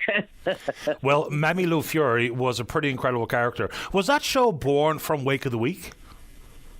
It was many things in that show came from many stories that we used in that show came from my own experience of, my mom and dad dying in Conception Harbor, and from Rick talking to these wonderful people, Conways, who ran a funeral parlor, a garage, a wedding. They didn't actually have a wedding hall, the Conways, and there was a lot of Dick Conways in Conception Harbor. So but we didn't ever put it in the show because it seemed like we would just make it up. Like there was Big Dick, Little Dick, Red Dick, and Black Dick, and because there were so many Dick Conways, but we didn't put that in the show because we thought nobody would think that was real, and they thought we would just be making a cheap joke, but we weren't. But anyway, they were wonderful. Those people were extraordinary, and so some of the stories came from Rick having long interviews with that woman who ran that and her daughter, and from my own experience of my mom and dad being dying in conception. And your mom and dad, Mary and Leo. And add to the cast members of Hatching, Matching, also Susan Kent, brilliant. Sean Majumder in the casket, still giving you creeps. Oh, my God. I know. And Joel Hines and Sherry White and, oh, my God, Adriana Max, they all went on, and they're all having fabulous careers. You know what I mean? The ones who, Johnny Harris has 2 TV shows now. You can watch him on Still Standing and also on Murdoch Mysteries, right? Still Standing is a really endearing show. It's a top quality broadcast. Really is. It is. It's lovely. It really is. Anyway, they were how lucky I was to work with all of them, and we're working now to do a Halloween Fury, but we don't know how to go forward at this point. Anyway, we just lost Rick yesterday, and I remember Kathy Jones saying, she was watching some of the rushes. She's a friend of mine, and I worked with her for a long, long time. And she was going, and sometimes Rick just used to forget his lines, and I don't know what that had to do with. And so it'd be sometimes frustrating. And then I remember Kathy watching the rough, and she was going, Rick is amazing. Rick is just amazing. And I was going, I know, he's just amazing. It doesn't matter if he's saying the right lines or not saying the right lines. Whatever that presence was, it was there on stage, it was there on film, it was there on TV, And now you, as a comedian, the political satirist as well, Rick really put off a masterclass in the Rising Tide review skits. But, I don't know if skit is the right word. And maybe it had something to do with the fact that he was intimately involved with the NDP as a strategist, a former candidate. But when he offered his line about one politician or another, it was a skewer that was absolutely on point, hit the bullseye every single time. Amazing stuff. I know, he was incredible, wasn't he? And, a lifetime of being involved, in looking at the history of Newfoundland politics, being involved with Newfoundland politics on a day-to-day basis, as we all are, and even being more intimately involved in Newfoundland politics by working so tirelessly. Jerry Rogers called me yesterday to say, Rick would just zoom in and just, get the office set up and take over and run the campaign. He was just a ball of energy and goodness, and he just did so much for so many. And I'd really forgotten, yesterday when I got the news, how much he'd done for the NDP provincially, right? No question. I mean, I heard from Lorraine Michael talking about his contributions, which was immense, given what Miss Michael had to say. Mary, tell us about your show, what you're working on. Oh, I'm working on, we're getting the third season of The Mrs. Downstairs out on 5/1. So we're just editing that. And I'm going to do, I'm not sure if I'm even allowed to say this, but I'm doing a movie in Halifax. And then I'm doing a show here on the 27th and the 28th. It was only going to be a one-night stand, but then we sold out. And so we added the 28th because I'm making a comedy record, because I've been doing this show called An Evening with Mary Walsh, but I'm adding more to it. So I'm calling it a one-night stand with Mary Walsh, and we're recording an album, a comedy album. I thought comedy albums were gone. I thought they'd gone the way of the dodo bird. They'd gone with Richard Pryor and George Carlin, but apparently they're quite popular. So I'm going to try my hand at one. I was never involved on that level before. Yeah, another local comedian, Matt Wright, was nominated for a Juno a couple of years back for his comedy album, so good on Matt. And of course, the Mrs. Downstairs is hilarious. Dave Sullivan is another brilliant actor who I don't think gets enough credit for how funny he is as well, so Dave's awesome. Oh my God, I know. I'm just editing this one now, and honest to God, Patty, and of course I was there when it happened because I'm the director, and so that's why I'm editing it. And Dave is doing a bit of business, taking some T-buns out of the oven, having a reaction. He made them himself, having a reaction to them. But it is so subtle and so good that I just laugh out loud. And I've watched it about 15, 20 times at least, and it strikes me funny. Even when I think of it, I kind of laugh. No one puts a bewildered look on their face quite like Dave Sullivan. I know. It's amazing, isn't it? Yeah, it's great stuff. Yeah. Mary, I'm glad we had a chance to have a couple of laughs in addition to remembering the life, the contribution of your friend Rick Ball. And so I appreciate making time for the show, and I'm sorry for your loss. Oh, thank you so much. Thank you. I just want people to remember how pivotal Rick was in all aspects of the art and theatre and everything of life in this province. A charming man lost. Okay, thank you so much. Thank you, Patty. Thanks, Mary. Bye-bye. Take care. Bye-bye. Mary Walsh, talking about some of the things that she's worked on together with Rick, and of course Rick's contribution. And no question, Donna Butt has done an amazing job out in Trinity, and the driving force behind it initially, so says Mary Walsh, Rick Boland, dead at the age of 70. Let's take a break. Don't go away. Welcome back to the show. Let's go to line number 1. Good morning, Greg. You're on the air. Good morning, Patty. Greg Sheaves at Port Bass.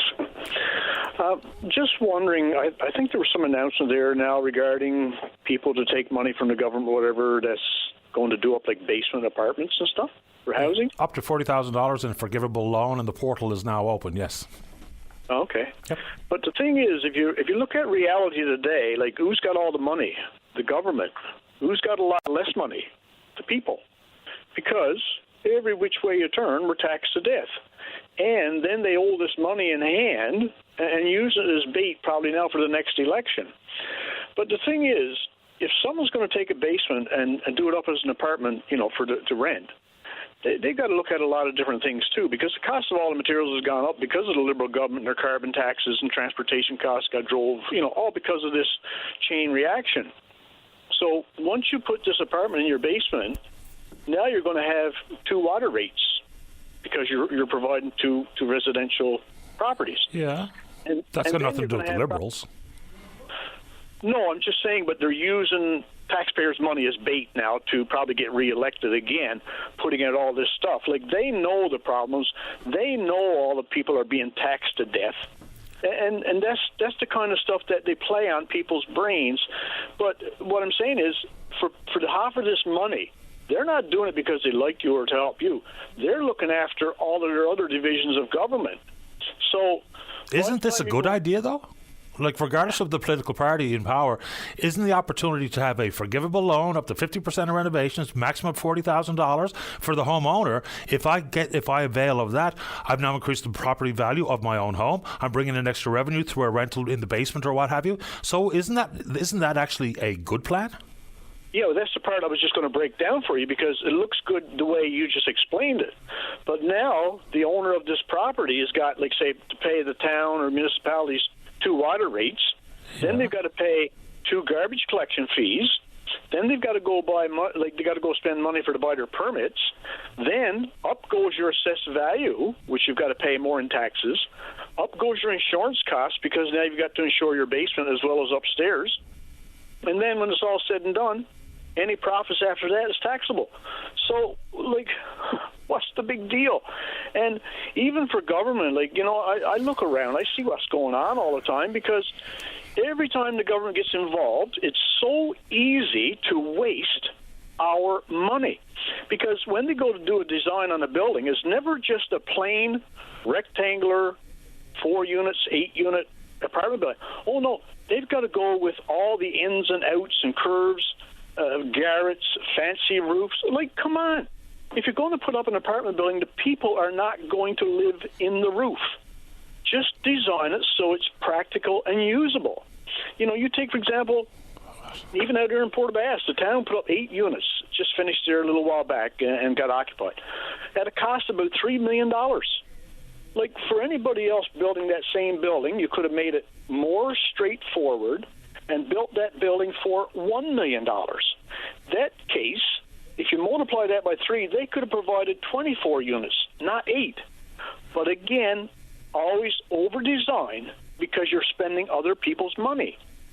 Now, when you look at it, the government is actually in competition with landlords and your common business people who always invested in, like, years ago. But all of this problem that we're seeing today has been only created since Trudeau got in. We got to look back. The carbon tax affects everything that we do every day of our life. Everything that we buy, everything that gets right from the tree that gets cut in British Columbia, to the mill that cuts it, to the transportation company that delivers it, everything gets tacked on. So when you get, for example, a $1 million building in St. John's, if you're paying a 10 mil rate, you're paying $10,000 a year tax. But because all of the production costs, transportation costs, everything got driven by taxes and carbon tax, once that material gets delivered from British Columbia to St. John's, to put up a building that was once $1 million, paying $10,000 a year tax, now that building is going to be at $2 million. So now they're going to pay $20,000 tax. By paying $20,000 tax, the replacement cost on that building has gone up. Your insurance cost doubles. Carbon tax has caused... Hold on a second. Carbon tax has caused a doubling in whether it be the construction cost, materials, or otherwise? No. Yes. No, it hasn't. No, Patty, just listen to the chain reaction here. This is where people you just said out. that a $1 million building is now a $2 million building, and your taxes have doubled because of the carbon tax, which is demonstrably not true. Whether people like or dislike or loathe the Prime Minister or carbon tax or otherwise, that's just simply inaccurate. That's all. Okay, so if I had a building, like when I paid insurance on my building here in town or whatever, back when I started off in '86, I think it was, I was paying like $3,000 a year insurance. Now I'm up to $10,000 a year, and I'm paying $1,500 HST, which was almost half of my insurance policy back then. You know, it's all driven by government greed. Everything that we want to do, they got their fingers in the pie. You know, even when I done my building, I tell you, like it had a 2-inch water line at that time. Back then, a 2-inch water line was $900 a year. But because I put in 12 units, I had to pay 12 times the household rate, which was $3,600 a year. But the 12 units are not using as much water if I use that 2-inch commercial line as a car wash. But I got dinged for that. Then, you know, as time went on, my garbage collection fee was built into my property tax. Now, once the Western Regional Waste Management got involved, they realized, oh, we don't get enough now to collect your garbage, so we're going to charge you 160 times the other 11 units. So now it dings me another $1,760. You know, the repair costs are all driven, you know, after COVID and whatever the bluff was on that. So a hot water tank that you could buy a few years ago at $275 today is like $500 and $600. What was the bluff of the pandemic? I'm sorry, I kind of missed that part. Well, we'll let that go because that was just a whirl put in fear. But you know, you got everything just driven over and over by government, and you know they come out with this program now. So what they'll do, they'll probably create another 50 jobs in Ottawa to send out all this funding. Who's going to pay these 50 people? The funding for a taxpayer again. 50 jobs in Ottawa to manage a provincial program? No. Well, whatever. Like, the money's coming from somewhere. It's not just coming from provincial. The federal government's going to put in some, too. Not on that program, they're not. Oh, well, now they probably wouldn't do it, Patty, if it wasn't coming from federal somewhere in the back door. Oh, okay, well, I mean, we can but mix stuff what up all we I'm like. saying And you mentioned GST and HST. GST introduced on the 1st of January 1991 by Conservative Prime Minister Brian Mulroney. So, I mean, just to... Oh, yeah, I know that. But what I'm saying is, regardless of what crowd is in there, we're still dinged for it. And, you know, and look at who gains. Like, even when you go to construct a building, and every time the labor rates goes up, who really gains from minimum wage going up? I'll tell you who. It's the government. Because, again, if it goes up $1 an hour, they get to collect probably 30 cents out of that dollar. People who make minimum wage pay minimum amount of tax. I mean, it's just the facts of the matter. You know, people say instead of raising minimum wage, just take away some of the taxes that people who earn minimum wage have to pay. They pay a minimal amount of tax, like a pittance in tax. It is... Yes, but at the end of the day, for example, if someone at Tim Hortons across the street gets $1 an hour, the people across the street at Canadian Tire gets $1 an hour. Okay, well, the employers up the price of almost everything a little bit. It don't seem like much, but when they go across the street from Canadian Tire to buy a coffee, the price of coffee has gone up. When they go up to Canadian Tire to buy a bunch of nuts and bolts, the price has gone up. Who really gained? Nobody. Nobody really gains, and money is only as good as what you can buy with it. Because I've traveled to like foreign countries, and people will say, people at a resort is making $3 an hour minimum wage. Well, I wouldn't work for that. We'll work for 15 up here. But in the Dominican, a pineapple is 50 cents. Yeah, but how can you compare what goes on in the Dominican? What I'm saying is the money that we're making is not as good as what they're making, even when it's less. So by being taxed to death up here, people can't buy anything with their money. So what the point I was trying to make, at $3 an hour in the Dominican and a pineapple being 50 cents, they could buy 6 pineapples for 1 hour's wage. Here in Newfoundland, a pineapple is probably $5. So if they're making $15 an hour, they can only buy 3 pineapples with an hour's wage. Who's better off? Who's better off? Living in the Dominican or living in Canada? Anybody living in Canada? Probably. Definitely. But then again, they don't have to buy all their fuel and pay 30% taxes on it. They don't have to go buy insulation for their homes. We're gone a little bit far afield here with any sort of actual relevance to what's happening in the country. How many pineapples you can buy with an hour's work living in Punta Cana? I'm talking about wage comparison, Patty, and for the minimum wage to continue to rise, and at the end of the day, no one ever gains. Appreciate the time, Greg. Take good care. Okay, Patty, thank you. You're welcome. Bye-bye. All right, let's take a break for the news. When we come back, we did mention the implication regarding Loblaw's decision to have all of the Manulife Financial Corp drug coverage inside that 260 medications inside what they call the Specialty Drug Care Plan. It's an issue for Jordan Brown and Lab West. We'll hear why right after the news. Don't go away. Every Saturday is perfect for a night at the cabin. The Cabin Party with Brian O'Connell. Saturday night starting at 7 p.m. on VOCM. Welcome back to the show. Let's go to line number 2. Say good morning to the NDP member for Lab West. That's Jordan Brown. Jordan, you're on the air. Thank you, Patty, for having me on today. No problem. So I've been talking about the issue, the relationship between Loblaws and Manulife Financial Corp, but it has pretty big implications where you live. Tell us about some of the numbers. Well, exactly. So right now, as everyone knows in this province, Labrador West is a mining community. So two of the largest employers are, Takora Resources and Rio Tinto IOC. Both those companies use Manulife for their employees, for their benefits packages, and obviously their dental, health, eye, all their health care. So that makes up about, a good 75% of the population here in Labrador, and that's including retirees. Many of the retirees that do finish up with the mines get to keep a lot of their Manulife perks. So, given that said, many of those retirees, especially those ones, have complex medical needs where they require their drug plan, their drug card. So now a lot of the drugs that are on that 200 plus list, there is no Loblaw store within, I would say, maybe the closest would be an affiliate store, probably down on the Quebec North Shore, like down around Baie-Comeau, Sept-Îles, somewhere like that. So unless someone has to drive 500 plus, 600 plus kilometers to get their drugs, this is going to affect our residents. Are your worries or fears, those of your residents, allayed when the shopper says they can ship it to you? Well, a lot of them saying is like, okay, you can ship it to us, but that's not healthcare. That's just putting it in a box and sending it up to the residents here. A lot of them have an established trust, especially with a lot of complex health needs, with their pharmacists here in the region. So you're going to say we're going to put it in a box and ship it up to you. What if it's wrong? What if the dosages are wrong? What if they got to wait again? These are serious health, complex needs. A lot of these drugs are for, and this is the kind of thing that they're going to do. This is just corporate greed at its best, Patty.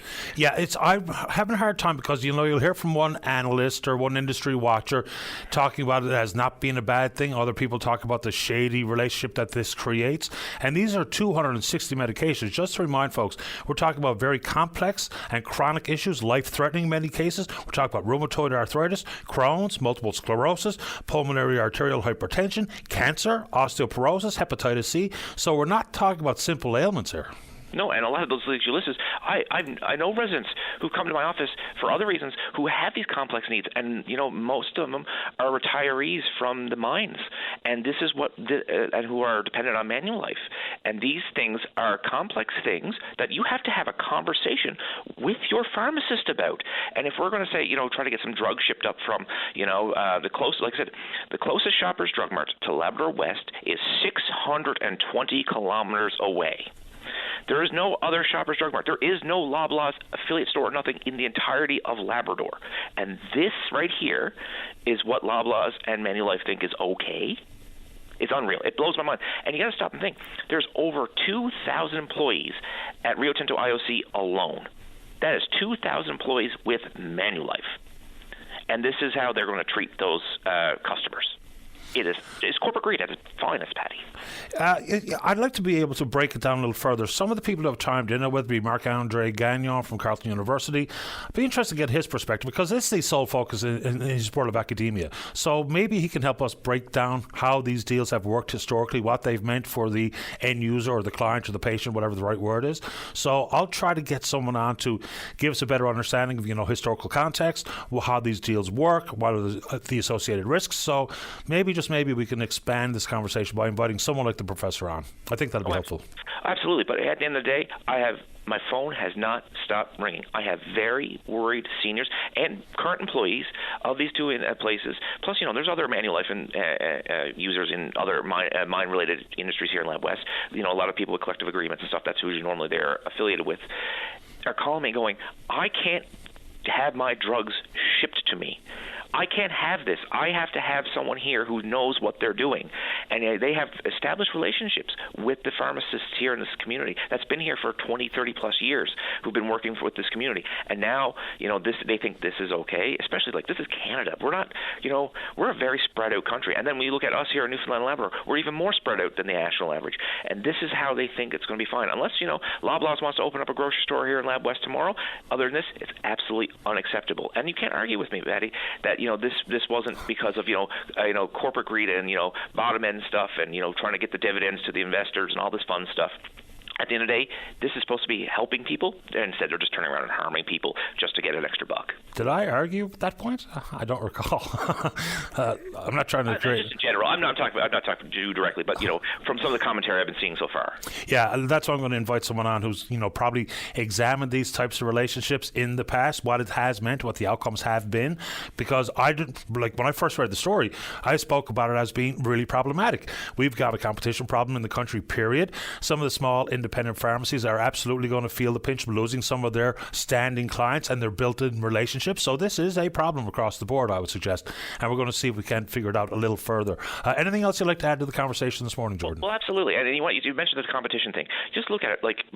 There's only 3 large corporations that are running these grocery pharmacy chains in this country right now. There's the 3 of us, and then you got Walmart over onto the other side there. But as a Canadian companies, there's only 3 large Canadian companies, massive multi-million-dollar countries, that are running our pharmacies and running our grocery stores, and they keep gobbling up all the other brands one after the other. There is no competition left in this country right now. We have a serious problem when it comes to grocery and pharmacies. Yeah, grocery, 5 companies gobble up 80% of the retail market, which is not only the shelf issue, it's also about distribution. They hold a significant big stick over the heads of the distributors, so that has created a competitive problem. Don't take it from me, take it from the Competition Bureau, which has said exactly that. I appreciate the time, Jordan. Thanks for the call. Take care, my friend. Bye-bye. Take care. Bye-bye. Jordan Brown, NDP member for Lab West. Let's go to line number 3. Say good morning to Michael Harris from the Manuals River Interpretation Centre. Michael, you're on the air. How you doing today, Patty? Best kind. How about you? Oh, not too bad. Just want to let your listeners know about some fantastic events coming up at Manuals River in the month of February. We have our vendor market coming up on Sunday. That's February the 11th. Admission by donation on that one. Of course, all proceeds go to benefit our charity here. Following that, we have a very exciting talks coming up. We've titled MR Talks, and we bring in people to talk about a lot of STEM topics, usually relevant to Newfoundland, in our cozy theater setting that takes place every Thursday through February, and admission for that one is by donation as well. And lastly, we have our theater movies happening every Wednesday. We have a different movie going, a lot of favorites. For a little bit now, we're doing reels of hand-picked cult classics that seems to be a big hit in the community. Give us an idea of what some of the cult classics are. We had a Clockwork Orange play yesterday, which drew in a good crowd. Following up on that one, we have Anchorman, and for Valentine's Day, most people might go out and have a steak and some wine, but we're inviting everyone down to come to Manuals River and catch Pulp Fiction on our big screen. Fantastic film, and you mentioned Clockwork Orange, of course, starring Malcolm McDowell, who stars right now in Son of a Critch, which is an amazing get by that crew. Cool stuff. All right, sounds good, Patty. And one more thing I'd like to mention is we always have our memberships at Manuals River, and for all our fun events we have here, there's always a discount for any of our members who sign up, and they can sign up at manualsriver.ca. Appreciate the time. Good luck with the events, Michael. Thanks a lot, Patty. You take care. You too. Bye-bye. Cult classic films, and of course there are many, and the people who support them, they will watch them till the end of time. I don't know what some of your favorite cult classics. Do you have one, Dave, that's off the beaten path? Little Rocky Horror Picture Show or something? Let's see what Dave's got for a cult classic. The Quiet Man with the Duke. Good one.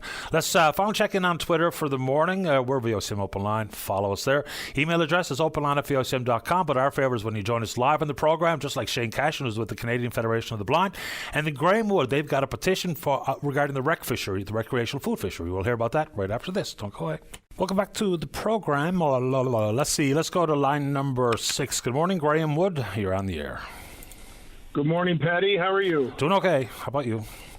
Good. It's a beautiful day here in Marystown and Grand Bank. Yeah, it's quite nice here. Yeah, the weather is good. Not going to be so good later on the weekend out here, but I'm not sure what's happening there yet. Apparently not, so we'll wait and see what comes. Let's talk about petition E4781.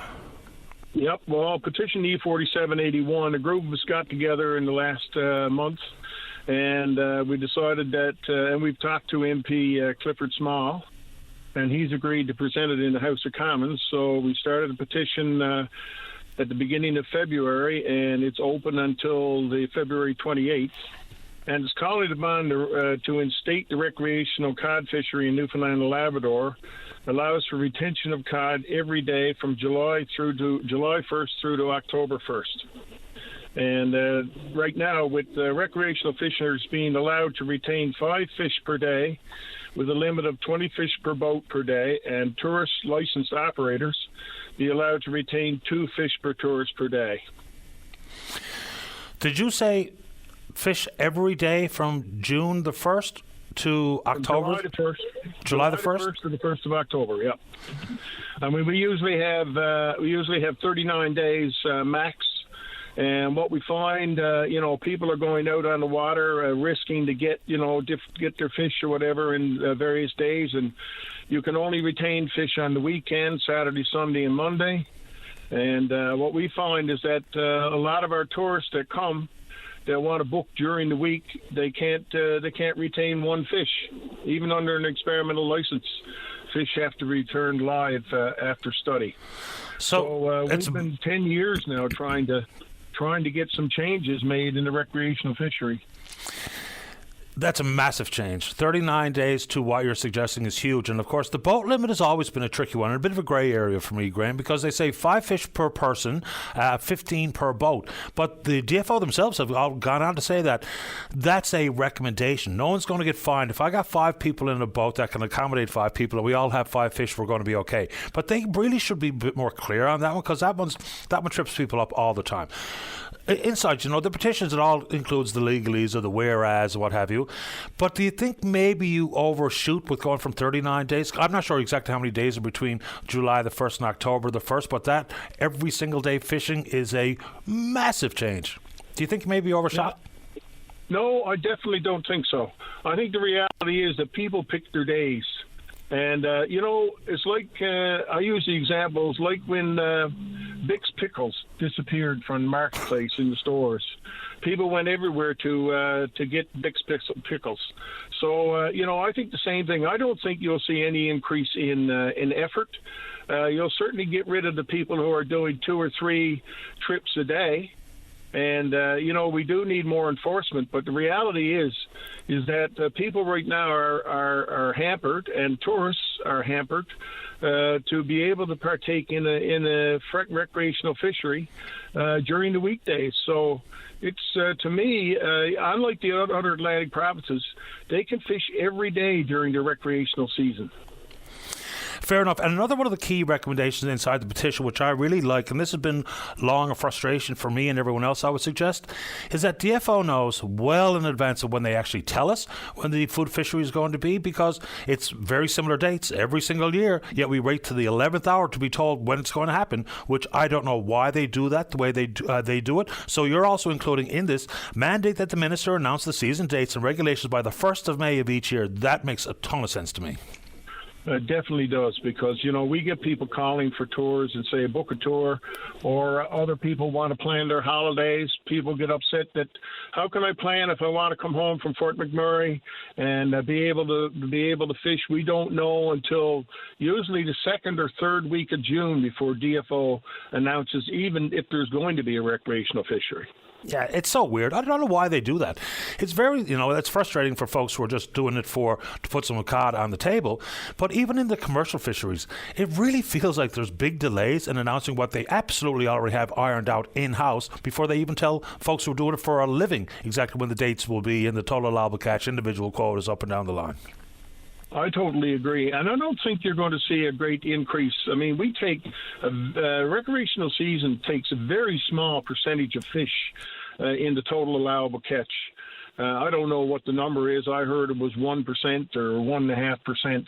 But reality is that a lot of people really want the flexibility to be able to get their fish. I mean, we even suggested to DFO that tags could be used, but then people would have to purchase tags, and that might not go over well because people don't want to spend, $25 or whatever per season to buy tags. But I think we need more flexibility. I think we'll need to allow the public to be able to say when they go out, and I don't think it causes this level of urgency to get their fish because they got to go on a Saturday, Sunday, or Monday.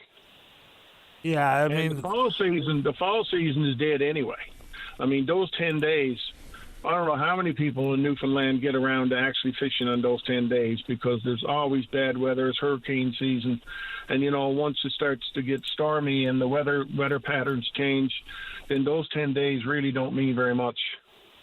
No, they feel like a bit of a throwaway because you're absolutely right. It will be extremely unlikely to have nice weather on those days.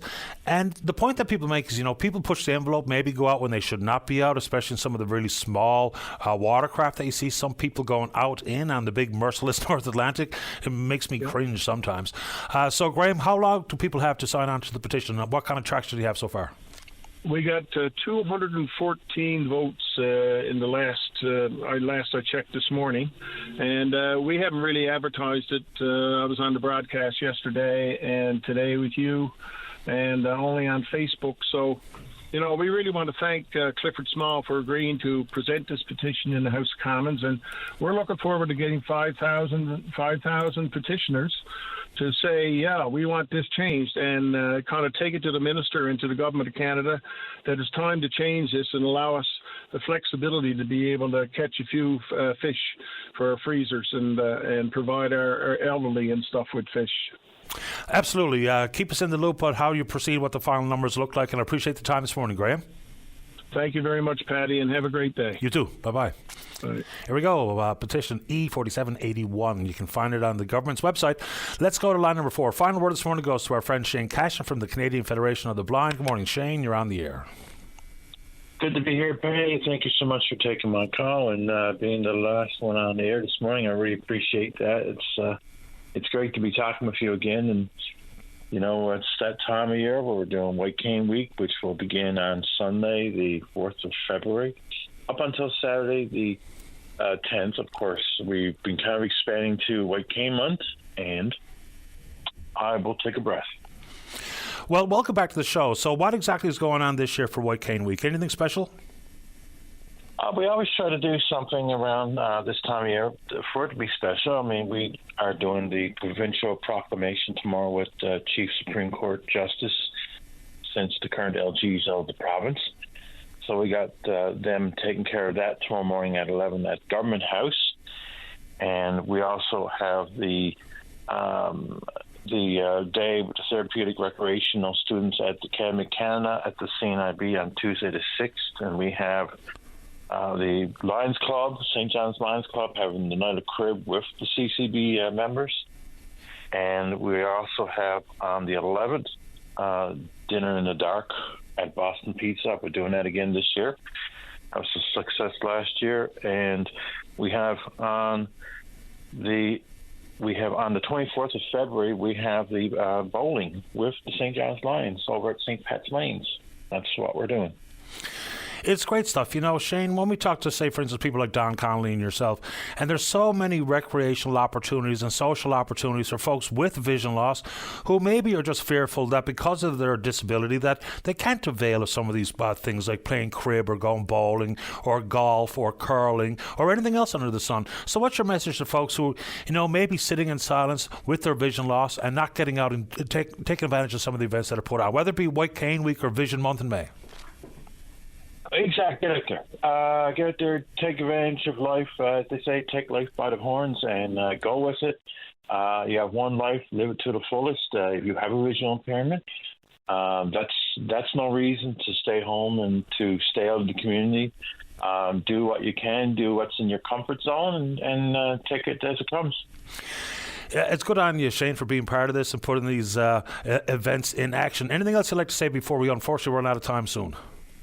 No, I appreciate this, and of course, White Cane goes back to the whole idea of showing the general population as well as those blind vision impaired, who are blind vision impaired, that we can do anything. We work hard at it, and there's nothing we can't do minus driving 18-wheeler. And certainly happy White Cane Week to everybody, and we do things throughout the year. And if you want to join our club, we can certainly help you do it as well. You can reach out to myself, or you can reach out to any of the members, and we can certainly get you hooked up with the right people. I appreciate this. Good luck with White Cane Week. You're always welcome on the show, Shane. Always. Talk to you soon. Thanks, buddy. Bye-bye. Shane Cashin with the Canadian Federation of the Blind, and of course the petitions like E4781 regarding expansion of the recreational food fishery. I say the government's website, but of course all those petitions are at ourcommons.ca. Right, Dave? Right, ourcommons.ca. All right, good show today. Big thanks to all hands who support the programme, and we will indeed pick up this conversation again tomorrow morning right here on VOCM and Big Land FM's Open Line. On behalf of the producer David Williams, I'm your host Paddy Daly. Have yourself a safe and happy day. We'll talk in the morning. Bye-bye.